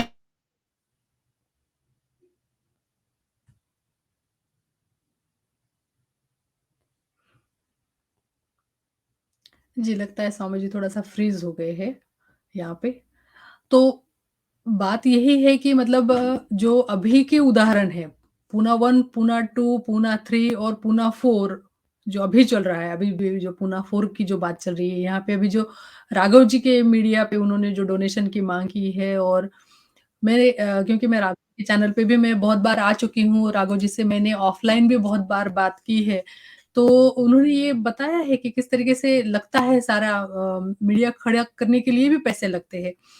तो राघव जी ने जो डोनेशन की अपील की थी वो इसी चीज़ों को देखते हुए की थी कि टेक्नोलॉजी के लिए भी पैसे लगते हैं। तो राघव जी ने जो बात कही थी मुझे कि इतने सारे वीडियो बनते हैं, ये वीडियो जब यूट्यूब में हम डालते हैं या अपलोड करते हैं तो इसके लिए एक स्टोरेज लगता है। ये स्टोरेज क्लाउड पे लेना पड़ता है, इसके लिए भी पैसे लगते हैं। ये स्ट्रीम यार्ड जो एक एप्लीकेशन है चलाने के लिए, यूट्यूब चलाने के लिए, इसके लिए भी सब्सक्रिप्शन को उनको पैसे देने पड़ते हैं। तो यहाँ पे लोगों को लगता है आप तो क्या यूट्यूब पे चैनल चला रहे हैं, आपको क्या ल चाहिए? तो ये ऐसी बात नहीं है, उसके पीछे भी काफ़ी खर्च है। पैसे लगते हैं आपको, उनको माइक लेना पड़ा। जैसे अब आपने देखा कि गुरु पूर्णिमा के दिन उन्होंने जो टीम तैयार की थी माइक लिए थे, वायरलेस माइक थे, जैकेट्स थे क्योंकि गुरु पूर्णिमा के पहले एक ऐसे अंदेशा हो गया था कि शायद वहाँ पे कुछ पुलिस की एक्शन होगी या चाहे या वहाँ पे कुछ मारपीट भी हो सकती है, राघव जी के साथ भी हो सकती है। तो मैंने उनको ये सजेशन दिया था कि आप प्रेस का जैकेट पहन के जाइए, तो उनके जितने भी लोग थे वो प्रेस का जैकेट पहन के गए थे और जिसके पास प्रेस का जैकेट पहने हुए थे उनको फिर पुलिस उठा नहीं पाई, हाथ नहीं लगा पाई। तो काफ़ी पैसे लगते हैं, छोटी-छोटी चीज़ें होती है जिसका ख़्याल रखना पड़ता है, ये सब काम करते हुए और उसके लिए सहयोग तो लगता है। जी, स्वामी जी आप वापस जुड़ गए तो अपनी बात आप कंटिन्यू करें। तो मतलब जो इन्होंने कहा कि भाई राघव पैसे मांगता, हम पैसे नहीं मांगते। प्रश्न ये है कि पैसे मांग के अगर आप काम कर रहे हैं तो ठीक है, अगर पैसे लेके आप काम नहीं कर रहे हैं तब गड़बड़ बात है। और जो लोग ऐसा दावा करते हैं कि साहब हम पैसा नहीं लेते हैं, तो वो और अच्छी बात है, आप कीजिए और काम का रिजल्ट देने की बात कीजिए। लेकिन जो लोग पैसा मांग के काम कर रहे हैं उनसे थोड़ा बच के रहिए, क्योंकि जो ना वो आपसे ज्यादा काम कर सकते हैं, क्योंकि उनका काम ही वो है एक तरह से, वो रात दिन काम करेंगे क्योंकि वो तो पैसा भी ले रहे हैं। अच्छा, उनके ऊपर जवाबदेही भी होगी 10 लोगों की, वो 10 लोग उनसे पूछेंगे भी, हाँ जी क्या हुआ, कैसे कर रहे हो, ये क्यों नहीं कर रहे हो, वो क्यों नहीं कर रहे हो। तो वो तो बेचारे खुद के लिए मुसीबत खुद ही ले रहे हैं, जो कि भगवान ने भी ली थी। भगवान ने भी जब सारी दुनिया से पैसे लिए, या जो भी उनके सेक्रेटरी थे, माँ लक्ष्मी रही, माँ शीला रही, या जो भी बाद में रहे, तो जिन्होंने भी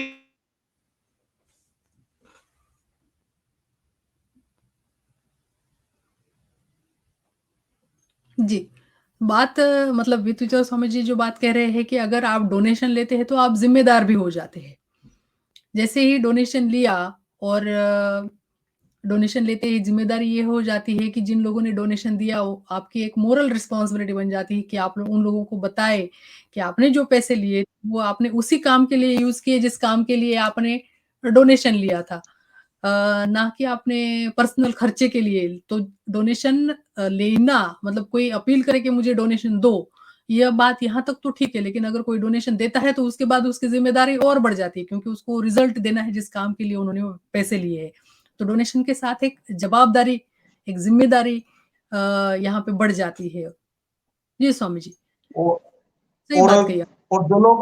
और जो लोग डोनेशन लेके काम करते हैं, पूरी दुनिया में ये देखा गया कि उन्होंने ही ज्यादा काम करके बताया है। चाहे वो भगवान बुद्ध के जब संघ के 2 हिस्से हुए, एक हीनयान एक महायान। हीनयान जी, वाले कहते थे हम तो अपना ज्ञान ध्यान करते हैं और हमको किसी को बात जाके पड़ोसी को भी नहीं बतानी है। और महायान वाले कहते थे हम पड़ोसी को भी जाके बात बताएंगे, लेकिन हम उससे एक सिक्का लेंगे। एक सिक्के का जमाना था वो, कि एक सिक्का हम लेंगे, हर घर घर जाएंगे और एक एक सिक्का लेते जाएंगे। तो हीनयान की वजह से पूरी दुनिया में बुद्धिज्म फैला, और महायान की वजह से, सॉरी, जी, महायान की वजह से बुद्धिज्म पूरी दुनिया में फैला।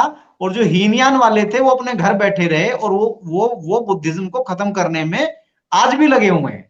आज भी हम कहेंगे, यानी कि वो तो बात किसी को बताते ही नहीं ना, वो हीनयान महायान तो आज भी चला हुआ है, वो तो विचारधारा का टकराव है। जैसे कि अभी जी। भी यहाँ हम लोगों के बीच में बात चल रही है, कुछ लोग कह रहे हैं कि जी हम बड़े शान से छाती ठोक के कहते हैं कि हम किसी से पैसा नहीं लेते। तो भैया काम कितना करते हो? तो पता चला कि काम नहीं कर पाते जी, हम तो कभी कभी पिकनिक पार्टी के हिसाब से मिल मिल लेते हैं, ज्यादा तो हम कुछ कर नहीं पाते, इतना ही है बस। तो यानी कि रिजल्ट भी तो उन्होंने दिया है, चाहे दुनिया में जितने चर्च बने हों बड़े, या जितनी भी मस्जिदें बनी हों, पूरी दुनिया में जो फैला हुआ काम है, जो स्टेब्लिशमेंट है, वो सारा का सारा कंट्रीब्यूशन से ही बना हुआ है। या वो जिस भी, या वो भगवान का भी जो काम हुआ है या भविष्य में भी जो होगा, वो कंट्रीब्यूशन से ही होगा, ये हम कहना चाहते हैं। नंबर 2 बात कि आजकल तो यूट्यूब पे जितने भी आप चैनल देखिए, वो सभी अपने यहाँ डोनेशन मांग रहे हैं, चूंकि जो ना ये सोशल मीडिया को चलाने के लिए सोशल कंट्रीब्यूशन की आवश्यकता है। तो ये एकदम नॉर्मल सी बात है।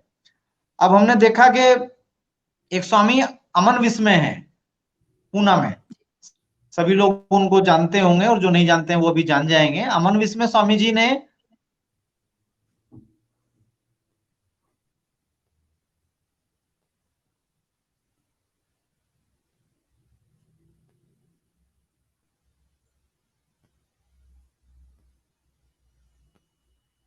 आपकी आवाज नहीं आ रही है या स्लो आपकी आवाज ट्रांसमिट। नहीं आ रही है माँ? नहीं, मैं अच्छा, आप बात करिए। अच्छा अच्छा, तो ये फ्रिज आपकी, हाँ, अच्छा, आज इंटरनेट थोड़ा ज़्यादा प्ले अप कर रहा है। अच्छा, ये यहाँ पे स्वामी अमन विस्मय जो पूना के स्वामी जी हैं, उनकी वह बात जो बता रहे थे अभी वित्तचर स्वामी जी। तो मुझे याद है, या अभी-अभी उन्होंने रिसेंटली कहीं पे मीडिया में भी कहा था या कहीं व्हाट्सएप ग्रुप में भी कहा था, जिसकी शायद वो बात करना यहाँ पे चाह रहे थे, कि कैसे उन्होंने भी यहाँ पे डोनेशन के लिए पुकार लगाई थी। कि उन्होंने ये भी कहा था कि मुझे रोज का 1 रुपया अगर कोई दे, और ऐसे कुछ सन्यासी सिर्फ रोज का 1 रुपए का ही सिर्फ कमिटमेंट करे। अब देखिए, जी स्वामी जी आ गए वापस। जी उन्होंने देखा, जी अमन एक स्वामी जी। स्वामी अमन विस्मय है पूना में, तो उन्होंने पिछले दिनों क्या अभियान चलाया कि भाई मुझे 1 रुपया रोज दो। जैसे भगवान श्री रजनीश नयानंद की पुकार में जो बताया था, उन्होंने वो प्रवचन पढ़ लिया, और उनके भीतर भगवान इतनी जोर से चले गए अपने उस अनंत की पुकार के कंसेप्ट को दुनिया के सामने रखने के लिए, कि अमन स्वामी उस 1 रुपए के पीछे लगे रहते हैं। वो सबको, जब भी उनसे बात हो, हमारी बात हुई तो हमसे भी कहा कि स्वामी जी मुझे 1 रुपया जरा पेटीएम कर दीजिए आप। हमने कहा भैया हमारे से पेटीएम है नहीं, और वाकई में ही नहीं है। तो कहने का मतलब ये, वो कहते हैं 1 रुपया रोज अगर सारे सन्यासी दें तो करोड़ों भगवान के प्रेमी हैं, तो इतना पैसा इकट्ठा होता है, और उससे हम कितना काम कर पाएंगे। तो उनका कितना कितना उनका शुद्ध और बड़ा भाव है, और भगवान की प्रेरणा से प्रेरित है। अब लोग उनकी मजाक उड़ाते हैं। देखिए, कोई कहता है यार 1 रुपए, ये मतलब बस 1 रुपया मांगता रहता है और जो है ये करता है, जबकि अमन स्वामी भी उतने बेहतर समझदार व्यक्ति हैं कि उनको ही पता है कि 1 रुपए की वैल्यू आज की तारीख में कुछ नहीं है, लेकिन वो भगवान के प्रेम में इतने ज्यादा हैं कि उनको लगता है कि भगवान ने एक लाइन बोल दी तो वो बस अमर लाइन है और मुझे उसको आगे बढ़ाना है। तो वो उसमें काम करते रहते हैं कंटिन्यू, और जो भी लोग उनको सहयोग करते हैं, तो जो भी उनके समझ में आता है वो उससे काम भी करते होंगे निश्चित रूप से, क्योंकि जो 1 रुपया देता है वो कहीं ना कहीं पूछ भी लेता है, भले ही वो मौन में ही पूछे, लेकिन उसकी आंखें पूछ लेंगी कि भाई क्या हुआ 1 रुपए का जो मैंने दिया था उस दिन।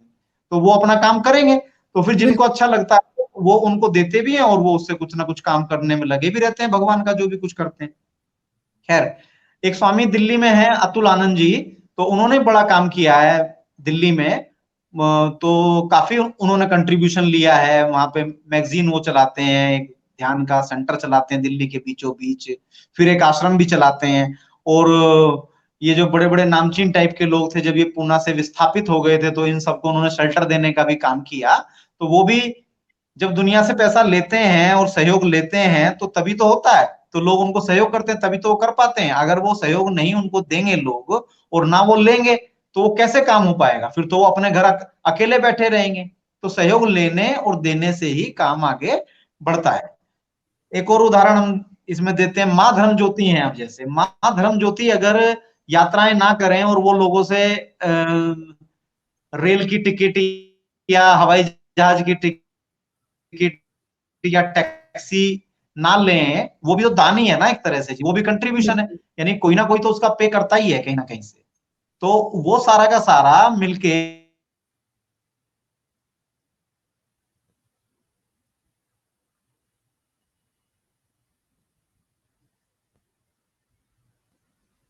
जी।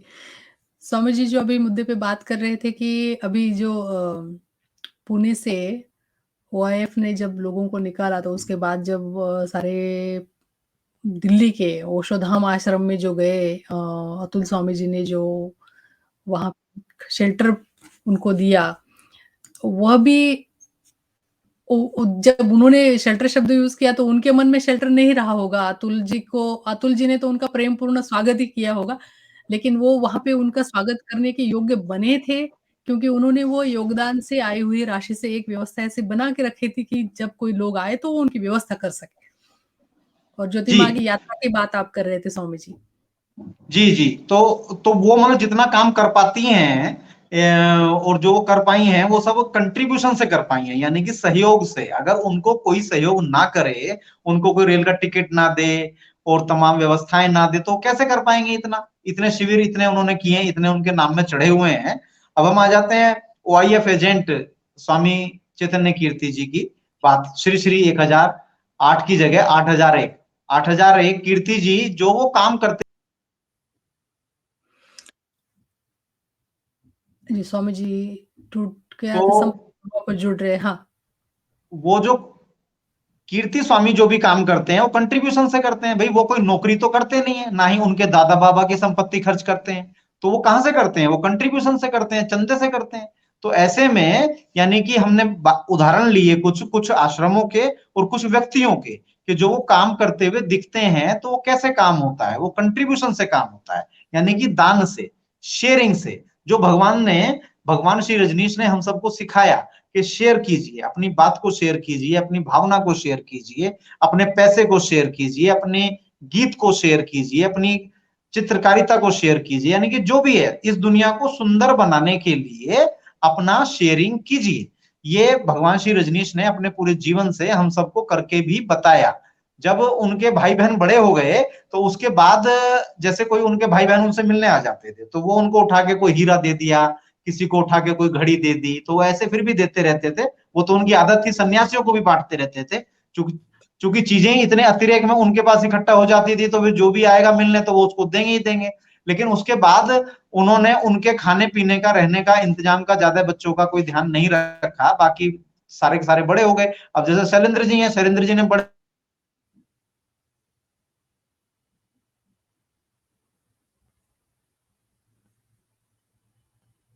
जी, लगता है स्वामी जी का फिर से संपर्क टूट गया है। स्वामी जी के वापस जुड़ने तक एक किस्सा मुझे यहाँ याद आता है कि भगवान ने एक साउथ अफ्रीका से एक माँ आई थी तो उनको बोला था, कहीं उन्होंने न्यूज़ पढ़ी थी, भगवान को ये नई-नई चीज़ें जो भी आती थी, इज़्ज़ा होती थी, इनका बड़ा वो रहता था कि मैं ये देखूँ चीज़, तो उन्होंने माँ को बोला, जी आपके जुड़ने तक मुझे किस्सा याद आया था, तो वो मैं बता रही थी, जैसे आप बता रहे थे ना हीरा देने की बात। तो उन्होंने मंजू माँ को बोला कि मंजू मैंने सुना है कि एक घड़ी आई है जो पानी के नीचे भी चलती है, जो गोताखोर पहनते हैं। तो तू वो आते वक़्त अगली बार आते वक़्त मेरे लिए तू वो घड़ी लेके आ। तो माँ ने सोचा ये अब इनको क्या कर रहे हैं, ये कहाँ गोताखोरी करने जा रहे हैं क्या? लेकिन पता नहीं क्योंकि वो गाड़ी भी इतनी स्पीड से चलाते थे ना, रोल्स रॉयस दुनिया की सबसे महँगी कार, तो उनको लगा कि हाँ, जाने वाले होंगे, मैं क्यों सवाल पूछूँ? तो जब आई भारत में तो भूल गई एक पहली वाली ट्रिप में, तो बोला, "अरे मंजू मैंने तुझे बोला था घड़ी लेके आ, तो तू लाई नहीं।" तो उसने बोला भगवान में वो गुलाब आ रहे हैं पीछे से, तो उन्होंने फिर स्वामी जी को बोला और जो उनके पति थे गुलाब वो भी सन्यासी थे बाद में। वो फिर वो घड़ी लेके आ गए वो गोताखोरी वाली। इन्होंने दे दी बड़े प्रेम से और उनको दी और फिर वो जाके वहाँ पे मरियम करके एक हॉल था पहले जहाँ पे खाने की व्यवस्था की जाती थी सारे सन्यासियों की। तो बोली हमने दिए, भगवान के दर्शन किए, भगवान को घड़ी गिफ्ट दे दी और हम गए मरियम में खाना खाने के लिए। थोड़ी देर बाद मैं देखती हूँ तो क्या एक दूसरे एक फॉरेनर सन्यासी थे, वो घड़ी उसके हाथ में दिख रही थी, 5 ही मिनट बाद। और वह सन्यासी जिसके हाथ में घड़ी दिख रही थी, उसका और मंजू माँ का थोड़ा-सा ऐसा 36 का थोड़ा-सा ये था, उनके ज़रा थोड़ा मनमुटाव था, उनका ज़्यादा पटती नहीं थी। तो इतनी महँगी घड़ी 2 बार याद दिला के उसको मँगाई। जो मंजू के मन में था कि ये कहाँ गोताखोरी करने वाले हैं क्या? तो खुद तो पहनी नहीं, या पहनी भी होगी 1-2 सेकंड के लिए और वो उसको दे दी जिसके तो उन उनकी जो सिखावट थी ना दान देने की भी, कि दान लो, दान दो और उसका जो अति सूक्ष्म जो हर एक की आध्यात्मिक प्रगति के लिए उन्होंने जो उसका इस्तेमाल किया है ना, वो किसी ने भी नहीं किया है। तो आप जो बता रहे थे ना कि भगवान ने यहाँ का हीरा उठाया, उसको दिया, ऐसे बहुत सारे किस्से और हर एक सन्यासी जिसने दान दिया है ना, वो इन्होंने वो शेयर की हुई है। तो ये एक किस्सा मुझे याद जी, आया। जी। जी। तो इसी सिलसिले में हम ये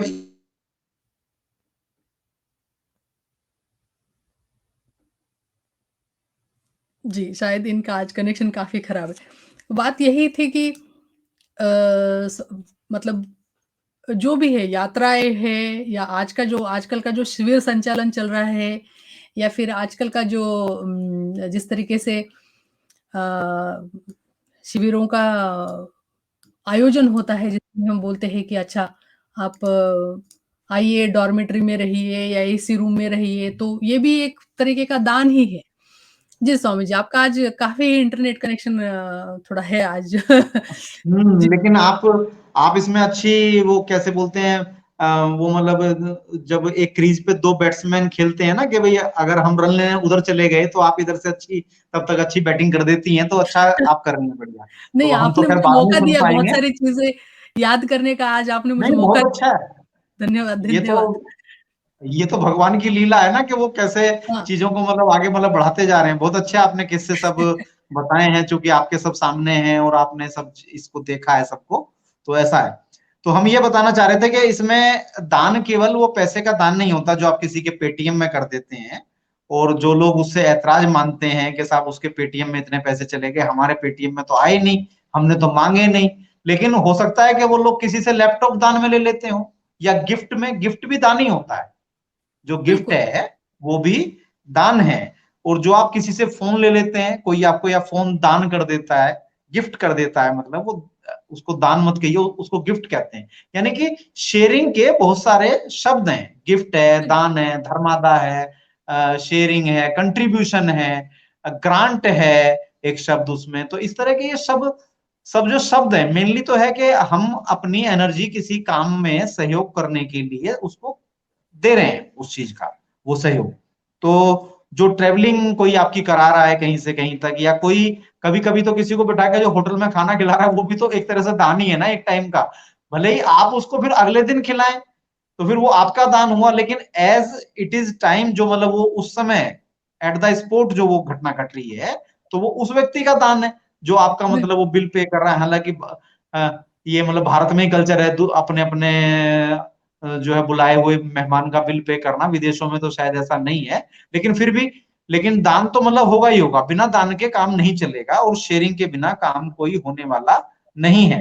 बिना शेयरिंग के जो काम होगा वो अपने अहंकार की पूर्ति के लिए हो सकता है, दिखावे के लिए वो आदमी करता हो। दान लेने के वाले के ऊपर तो इतना दबाव होता है कि वो दिखावा तो बेचारा कर ही नहीं सकता।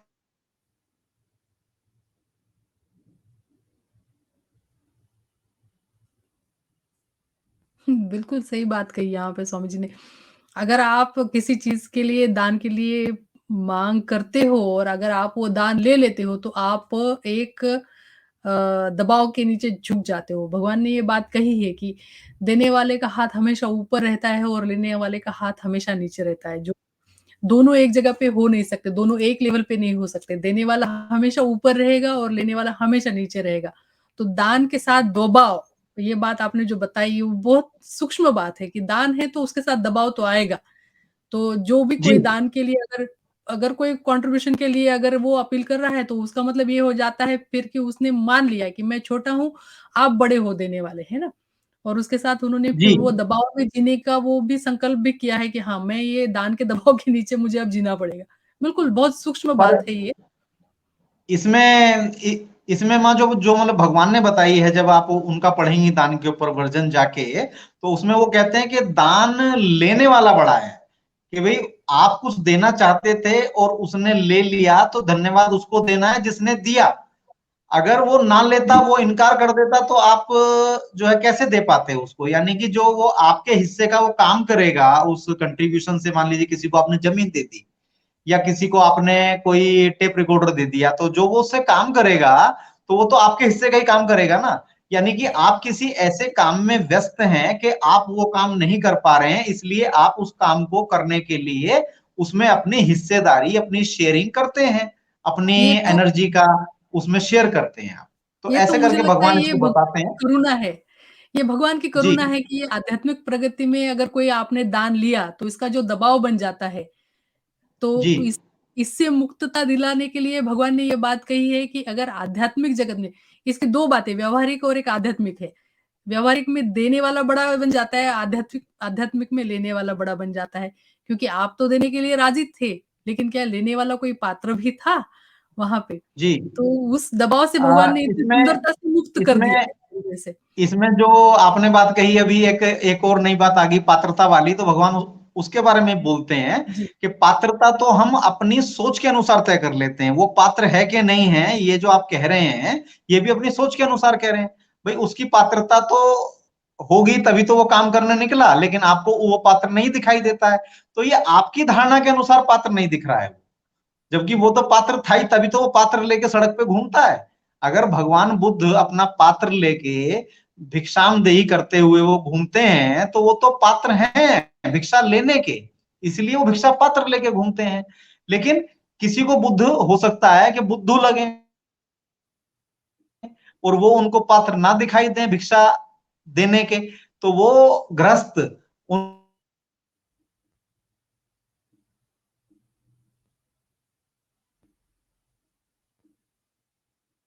बहुत सुंदर ये बात यहाँ निकल के आई है। जब तक स्वामी जी वापस जुड़ते हैं तब तक मैं ये बात को कंटिन्यू करना चाहूँगी कि बुद्ध जब भिक्षा माँगने के लिए निकलते थे और तब उन्हें बहुत विरोध भी हुआ हो करता था गाँव में।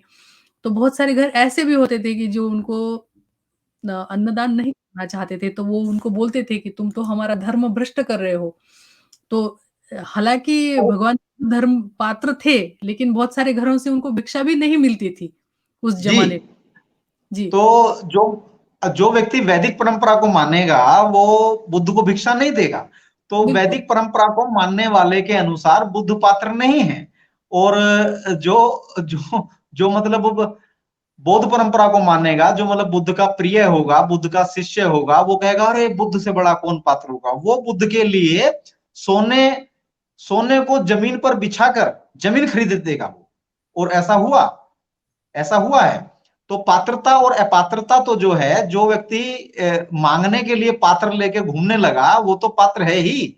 अब सवाल तो आपकी धारणा का है कि आपकी धारणा वो पूरी कर रहा है कि नहीं। आपकी धारणा पूरी कर रहा है तो पात्र है, और आपकी धारणा को पूरी नहीं कर रहा तो वो अपात्र है आपके लिए, जबकि वो अपनी तरफ से पात्र है। ऐसा भी भगवान ने बताया, ये हमने पढ़ा है चूंकि, इसलिए हमने कहा ये एक शब्द एक और आ गया पात्रता का, तो इसलिए हमने इसको बताने का प्रयास किया।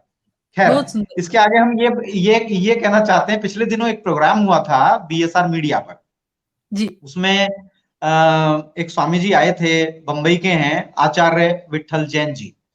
तो आचार्य अच्छा, विट्ठल जैन हम इनको इसलिए कह रहे हैं कि ये बीच में एक बार धारा में चले गए थे और ये अपने नाम के आगे आचार्य लिखने में लग गए थे। और जी, जैन तो ये हमेशा से ही हैं, ये धारा में गए केवल इसलिए थे कि इनके एक जैन भाई ने धारा में ज्वाइन कर लिया था, यानी कि पार्टनरशिप कर ली थी शैलेंद्र जैन ने। स्वामी शैलेंद्र जैन मतलब यानी कि भगवान श्री रजनीश के छोटे भाई जो हैं।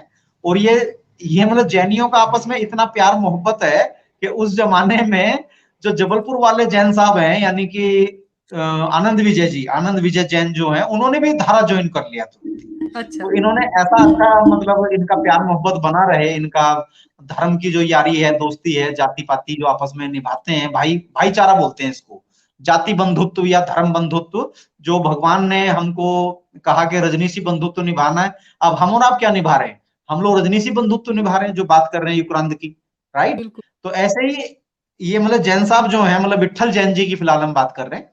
तो विट्ठल जैन जी धारा में चले गए थे, इसलिए वो आचार्य भी लिखते हैं, इसलिए हम उनका नाम यहाँ पुकार रहे हैं, आचार्य विट्ठल जैन जी। तो पिछले अच्छा, दिनों एक अभी कार्यक्रम मैं हुआ, नोट तो कर उसमें वो आए बीएसआर मीडिया पे, और जी, विषय चूंकि ये डोनेशन से संबंधित आया और विषय चूंकि हमसे भी संबंधित था, तो हमने कहा भाई ये डोनेशन का विषय जिस दिन हम लोग एड्रेस करेंगे, तो उस दिन इस बात को भी लेके आएंगे। तो उन्होंने काफी कुछ बातें कही और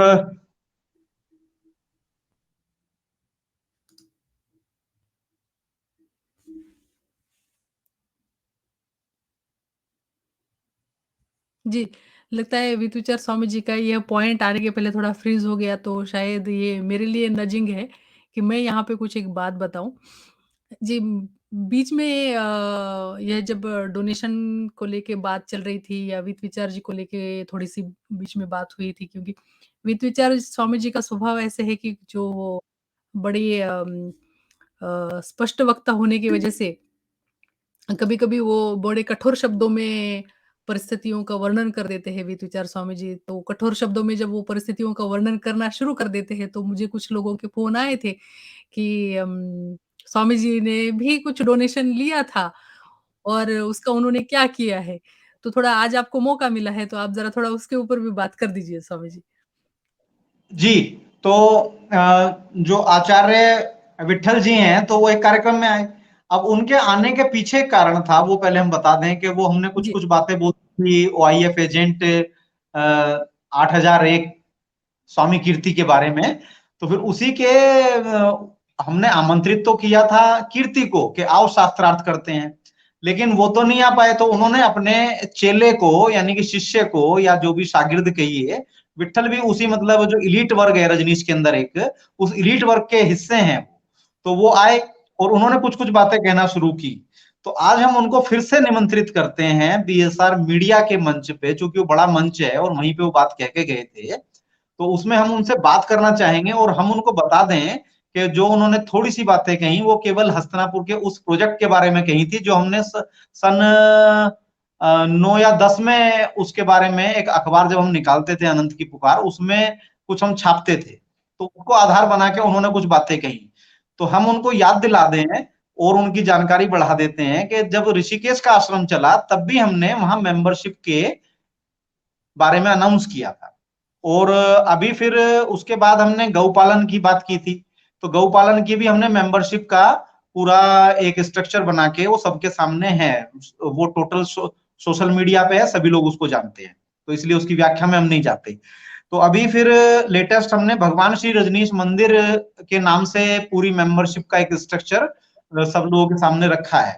तो हमारा थोड़ा सा ये है उनको उकसाने का प्रयास कि हमने 4 बार मेंबरशिप का प्रोग्राम अनाउंस किया है और विट्ठल स्वामी जी पिछले 30-40 साल से, बल्कि 50 साल से भगवान के संपर्क में वो थे और लगातार वो एक्टिव भी हैं। यानी कि उनको हजारों हजार, लाखों तो हम नहीं कहते, हजारों सन्यासी उनको जानते हैं और ओआईएफ एजेंट कीर्ति को तो लाखों जानते हैं।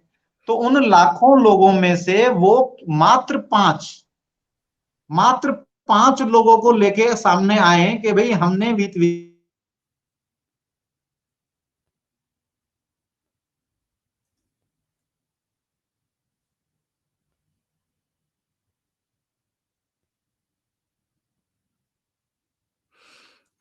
जी, लगता है स्वामी जी की आवाज़ यहाँ पे कट हो गई है।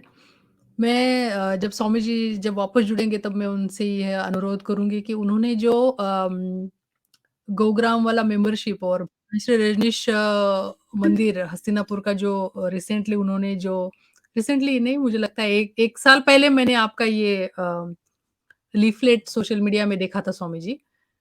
जी, हम ये कहना चाह रहे थे कि वो 5 लोगों को ढूंढ के लेके आए, ऐसे 5 लोगों को जो ये कहें कि हमने ये मेंबरशिप ली, हमने ये वाली मेंबरशिप ली स्वामी वित विचार की इस वाली योजना में, और उन्होंने वो काम करके नहीं बताया जिस काम के लिए पैसे लिए।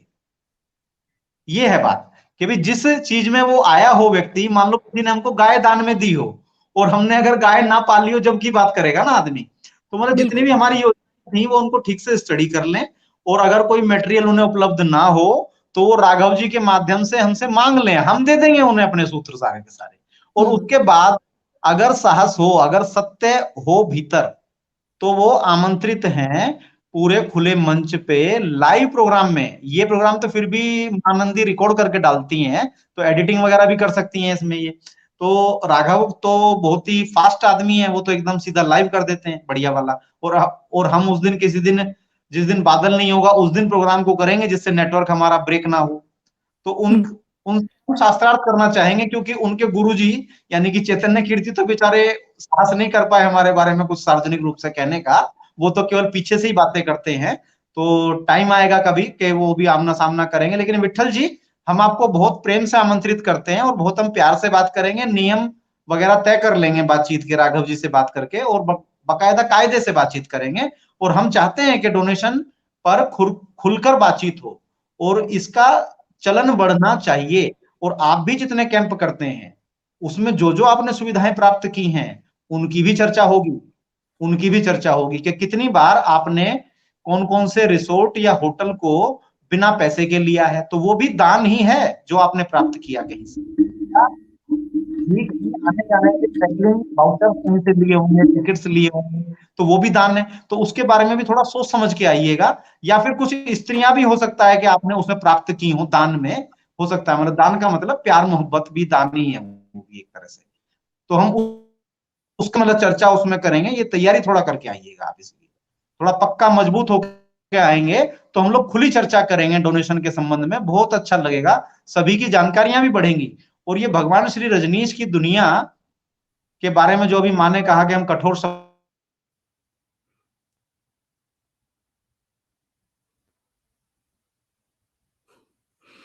जी, स्वामी जी का फिर से इंटरनेट गया है, कोई बात नहीं। ये जो स्वामी जी ये जो अपील कर रहे थे आचार्य विट्ठल जैन जी से आने के लिए कि बीएसआर मीडिया पे आइए लाइव पे। अगर आपको बीएसआर मीडिया पे आने में दिक्कत है, क्योंकि मैंने रिसेंटली सुना है कि आप अगर आप ओडीपी के सदस्य हो, तो आप बीएसआर मीडिया पे नहीं जा सकते हैं।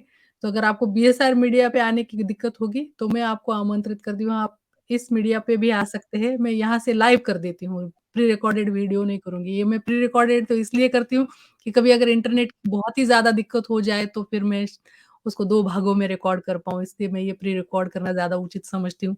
लेकिन अगर आपको बीएसआर मीडिया का जो आजकल आप लोगों ने उसको शत्रु मान के उसके ऊपर नहीं जाना है, ऐसा जो आपने प्रण लिया है और जिसकी वजह से काफ़ी कुछ हरकतें आपने की है, माँ आरती को मध्य रात्रि में रेज़िग्नेशन दिलवाने की जो बात की है, तो ओडीपी से अगर आपका संबंध होगा और अगर आपको वहाँ जाने से दिक्कत होगी, तो आप यहाँ पे भी आमंत्रित हैं।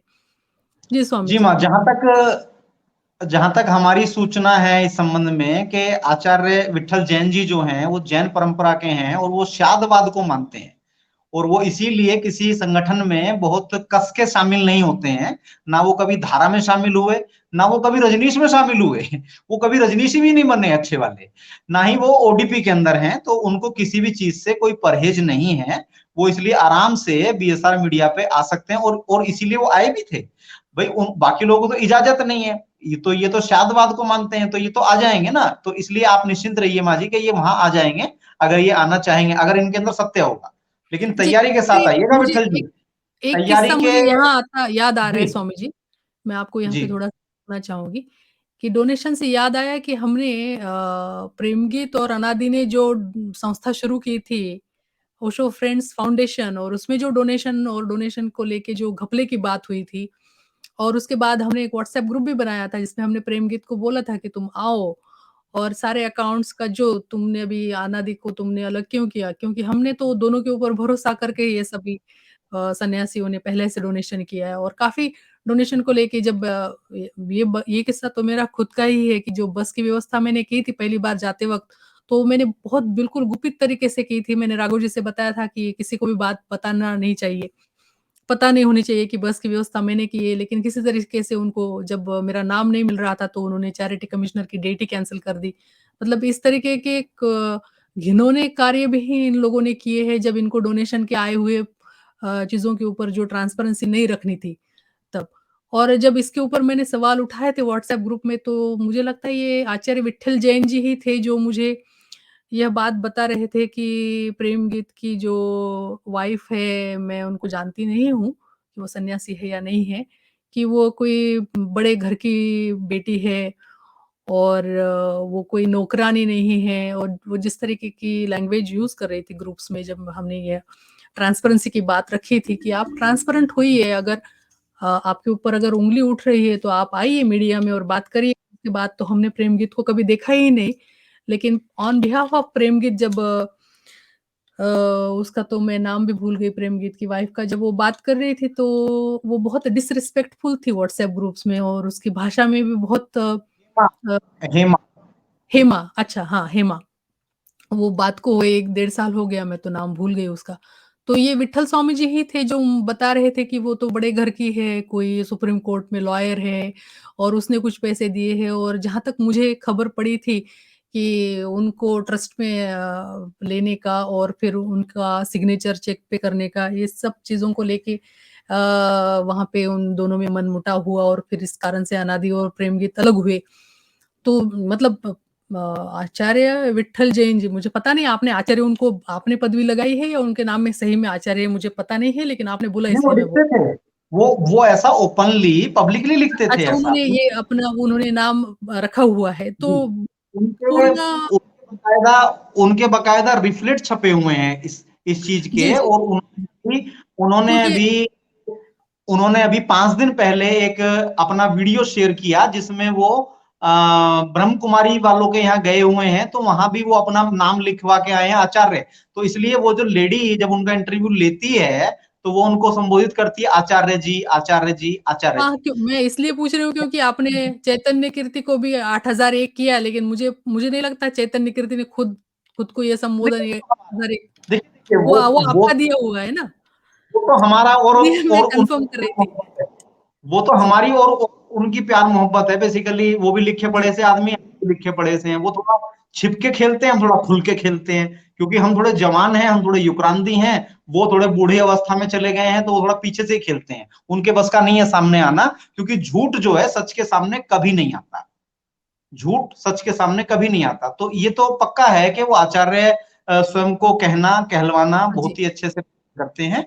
और हाँ, इसमें एक छोटी सी, क्योंकि आपने एक और विशेष में जोड़ दिया, कार्यक्रम हालांकि लंबा हो रहा है पर उससे कोई फर्क नहीं पड़ता है। जिनको सही बात जाननी होगी लंबा भी देख लेंगे प्रोग्राम। तो इसमें जो आपने फ्रंट फाउंडेशन बड़ा,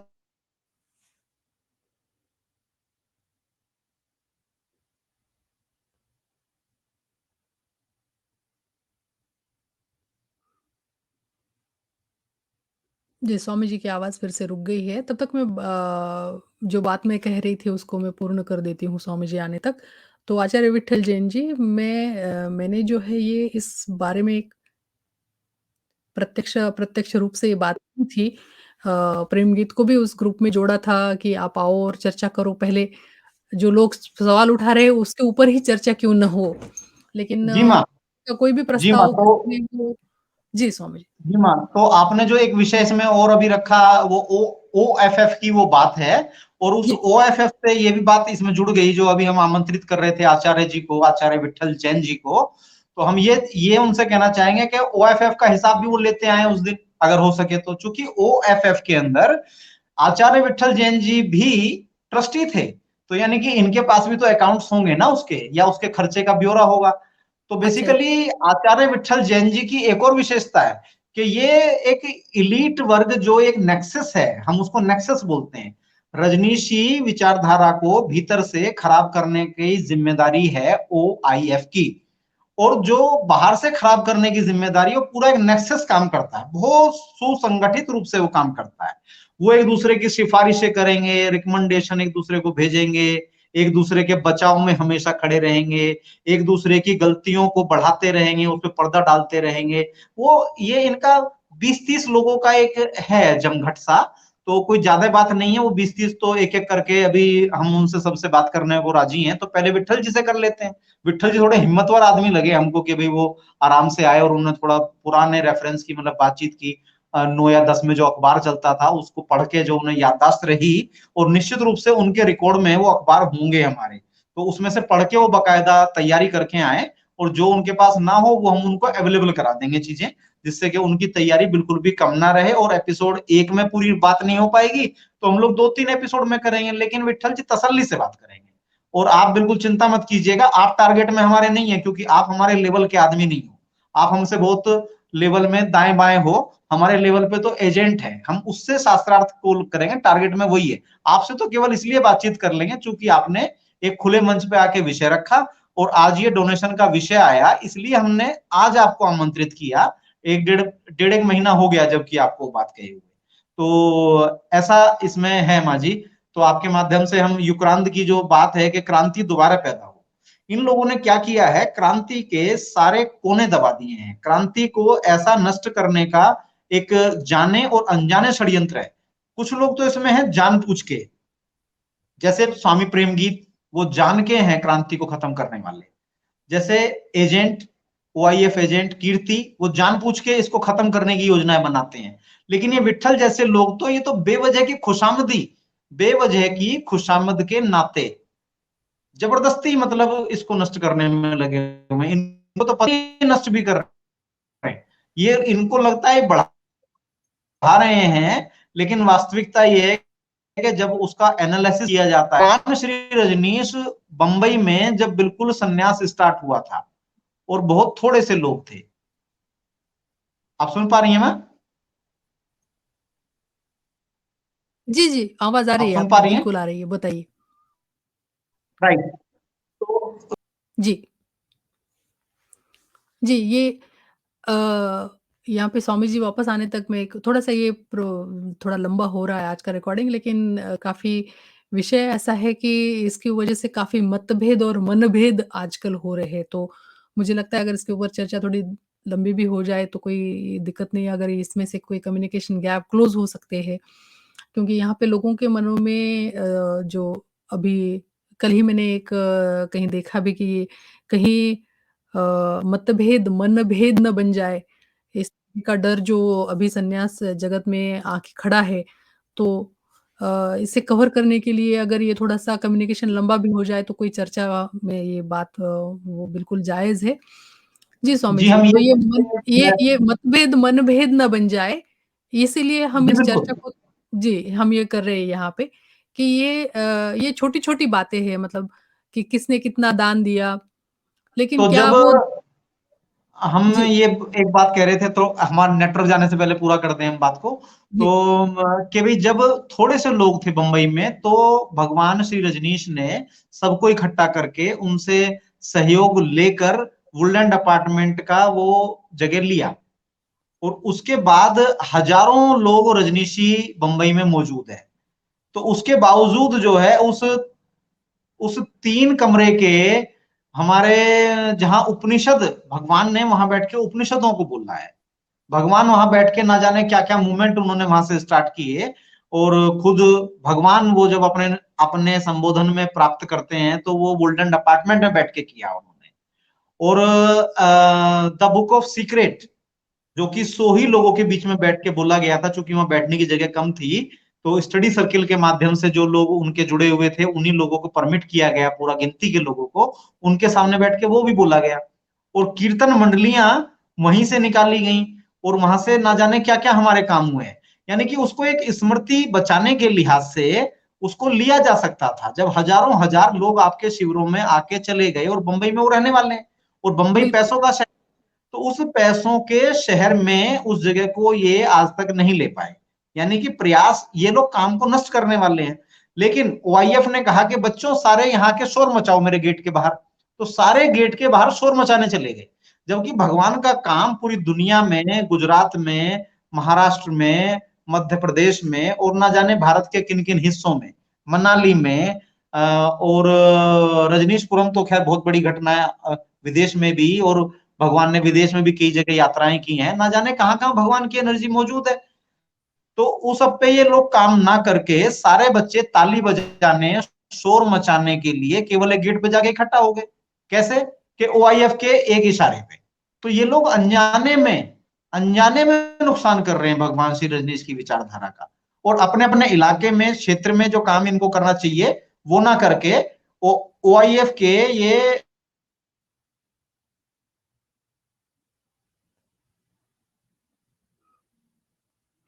एक बहुत ही सुंदर बात इसमें से यह निकल के आई है कि वुडलैंड अपार्टमेंट का वह 3 बेडरूम का फ्लैट जहाँ बैठ के भगवान ने आध्यात्म की सबसे गहन चर्चा की, उपनिषदों वाली, बुक ऑफ सीक्रेट्स वाली, कीर्तन मंडली की स्थापना वाली या आगे के जो उनका जो प्रयास रहेगा, जो उनका आगे का जो प्रवास होगा, उसकी जो मनोधारणा वहाँ पे हुई, वो वुडलैंड अपार्टमेंट भी एक एक एक इतनी सुंदर बात इसमें इस चर्चा में से निकल के आई है स्वामी जी कि ये वुडलैंड अपार्टमेंट का वो फ्लैट को सन्यासियों ने खरीद लेना चाहिए थे। जैसे सोना दे के जो भगवान गौतम बुद्ध की जो स्टोरियों में है कि उनका भी सोना दे के जो सोना बिछा के जो उनकी जगह खरीदी गई, उस तरीके से ये सोना बिछा के अगर ये ज़मीन खरीदी करनी पड़ी, ये घर खरीदी करना पड़े तो वो करना चाहिए था।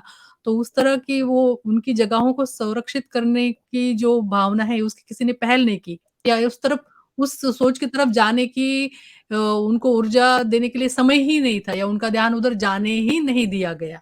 इस तरीके की यहाँ पे बात निकल के आई है।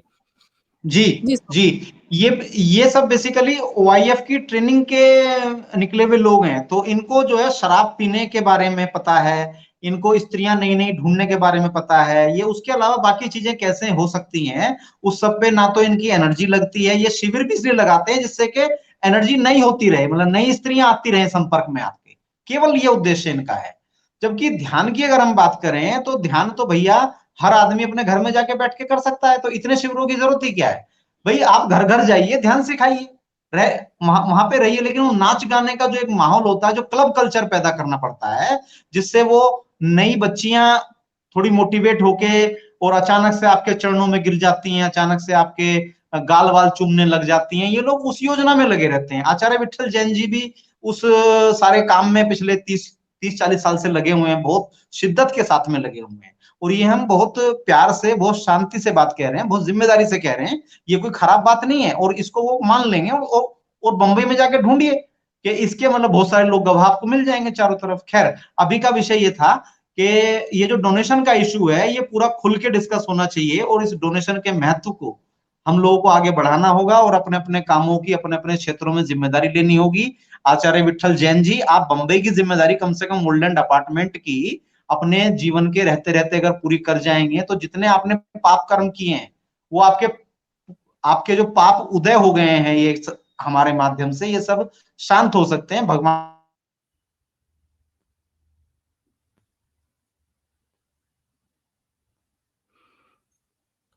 ये मतलब ज़रा स्वामी जी ने जो शब्द प्रयोग किया है पापोदय और ये है मतलब भगवान की दुनिया में नए सन्यासी जुड़ते शिविरों के माध्यम से है वो बात सही है, लेकिन बहुत सारे शिविरों में ऐसी भी बात हो रही है और शायद इसकी हम चर्चा कभी आगे आने वाले सत्रों में इसके बारे में हम चर्चा करेंगे कि किस तरीके से शोषण भी हो रहा है नए सन्यासी जो और खास करके महिलाओं का शोषण जो हो रहा है नवे शिविरों के माध्यम से, उसके भी हम एक चर्चा सत्र रखेंगे और उसमें कुछ हम ऐसे-ऐसे लोगों को भी आमंत्रित करने वाले हैं जो उनका फर्स्ट हैंड एक्सपीरियंस हमको बताएँगे कि किस तरीके से वहाँ पे शोषण हो रहा है, तो वो एक अलग मुद्दा रहेगा।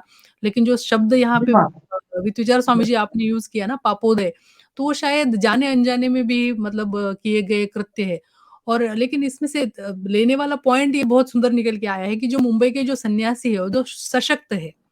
जी, धन के माध्यम से सशक्त है, जो जैसे कि अभी मीरपुरी जी है, जो धन का खर्च काफ़ी खर्च कर रहे हैं, कोर्ट के केस में है, आरती माँ भी है, काफ़ी व्यवस्था में जुड़ी है। आचार्य विट्ठल जैन जी है, जो भी काफ़ी सक्रिय है और सन्यासी बहुत सारे हैं लोनावला, पुणे, मुंबई में और इनकी पहल से वो वुडलैंड का वो अपार्टमेंट भी लेना चाहिए।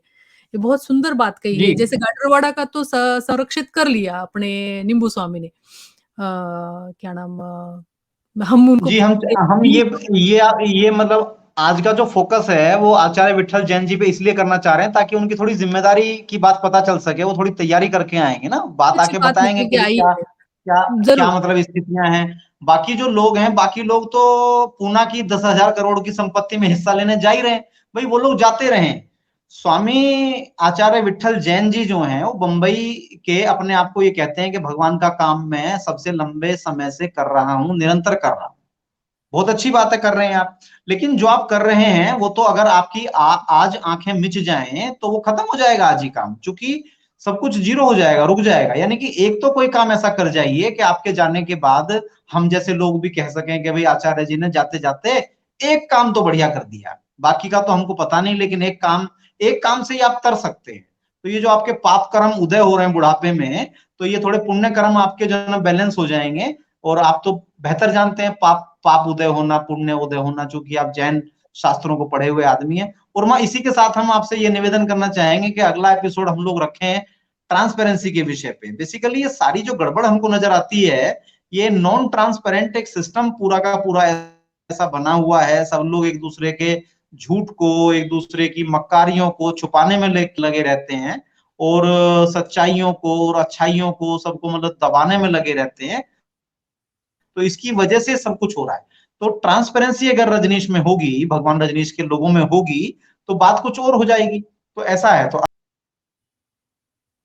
जी, बिल्कुल सही बात कह रहे थे स्वामी जी कि ट्रांसपेरेंसी नहीं होने की वजह से काफ़ी सारे यहाँ पे भ्रम भी पैदा हो सकते हैं। ट्रांसपेरेंसी नहीं होने की वजह से लोग अपनी बुद्धि के आकलन से उस घटना का या उस विषय का अ, जो है क्या कह सकते हैं उसे कि आकलन उनकी बुद्धि की क्षमता के हिसाब से वो करेंगे और उसमें से फिर कुछ अर्थ भी निकलेंगे, कुछ कुअर्थ निकलेंगे, कुछ सुअर्थ निकलेंगे। लेकिन फिर उसमें ये हो जाता है कि जो काम करने वाले लोग हैं, उनका उसमें मनोबल कम हो सकता है। ये भी हो सकता है कि फेवरिज़्म हो सकता है कि कोई काम कर भी नहीं रहा है, हम उसको जानते हैं तो हम उसको आगे बढ़ावा दें। तो ये ट्रांसपेरेंसी का जो मुद्दा आज स्वामी जी ने यहाँ पे उठाया है बहुत ज़रूरी हो गया है और नॉन ट्रांसपेरेंसी या कम्युनिकेशन गैप जिसकी वज़ह से काफ़ी मतभेद जो मनभेद की तरफ जा रहे हैं, जो दिख रही है व्यवस्था इस तरीके से अव्यवस्थित होते हुए जो दिख रही है, ये पूरी खत्म होने से बचाई जा सकती है। बिल्कुल स्वामी जी, आप बताइए? एक छोटी सी बात, ये मनभेद के ऊपर हम कहते हैं कि भाई रजनीशियों का क्या मनभेद होगा। भगवान रजनीश तो हमको सिखा के गए हैं कि भाई मन तो विदा हो जाएगा जब आप ध्यान करेंगे। तो हम सब लोगों का मन तो विदा हो चुका है, तो बस भावनाएं हैं जो प्रकट होती हैं एक दूसरे के प्रति। जो हम लोग बात कहते हैं वो हमारी भावनाएं हैं, जो हम लोग दबा के नहीं रख रहे हैं, कहने की बिल कोशिश कर रहे हैं। बल्कि वो होना ये चाहिए कि जिन लोगों ने दबा के रखी है वो भी सब कह दें और चीजें सामने आ जाए। मन भेद का तो प्रश्न नहीं उठता, मन तो ध्यान ने विदा कर दिया है ना हम सबका। तो हम सब लोग तो वर्तमान में जी रहे हैं, बात को केवल कह रहे हैं जो जिसको अनुभव में आ रही है। ऐसा हमारा बिल इसमें भी मानना है। वहां बिल्कुल। इसी के साथ शायद हम लोगों को इसी सत्र का वो समापन कर देना चाहिए, जी, और जी, अच्छा रहेगा जी। कि फिर भाग जाएगा आज बारिश की वजह से। बहुत-बहुत जय धन्यवाद, युगराज, बहुत-बहुत धन्यवाद आज आपका। इतनी जय असुविधा युगराज, के बाद भी जय। आप आज जुड़े रहे और बात पूरी की, इसके लिए मैं आपकी बहुत धन्यवादी हूँ, क्योंकि ये जी विषय बहुत इम्पोर्टेंट था, ज़रूरी था। टेक्नोलॉजी साथ दे भी रही थी, लेकिन भगवान की कृपा से वो भी उसने भी साथ दे दी और आज भगवान की कृपा का भी हमारे ऊपर आज डोनेशन हुआ है। ऐसा मैं आज यहाँ पे कहना चाहूँगी। नहीं, आज आज थोड़ा सा आचार्य जी की ऊर्जा भी काम कर रही थी ना, आचार्य विट्ठल जैन जी की। क्योंकि जैन लोग आचार्य बन के काफी ऊंचाई पे चले जाते हैं। जो जैन सिस्टम के अंदर जो आचार्य होते हैं वो काफी ऊंचाई की चीज होते हैं। तो आचार्य जी की भी ऊर्जा इसमें काम की है आज।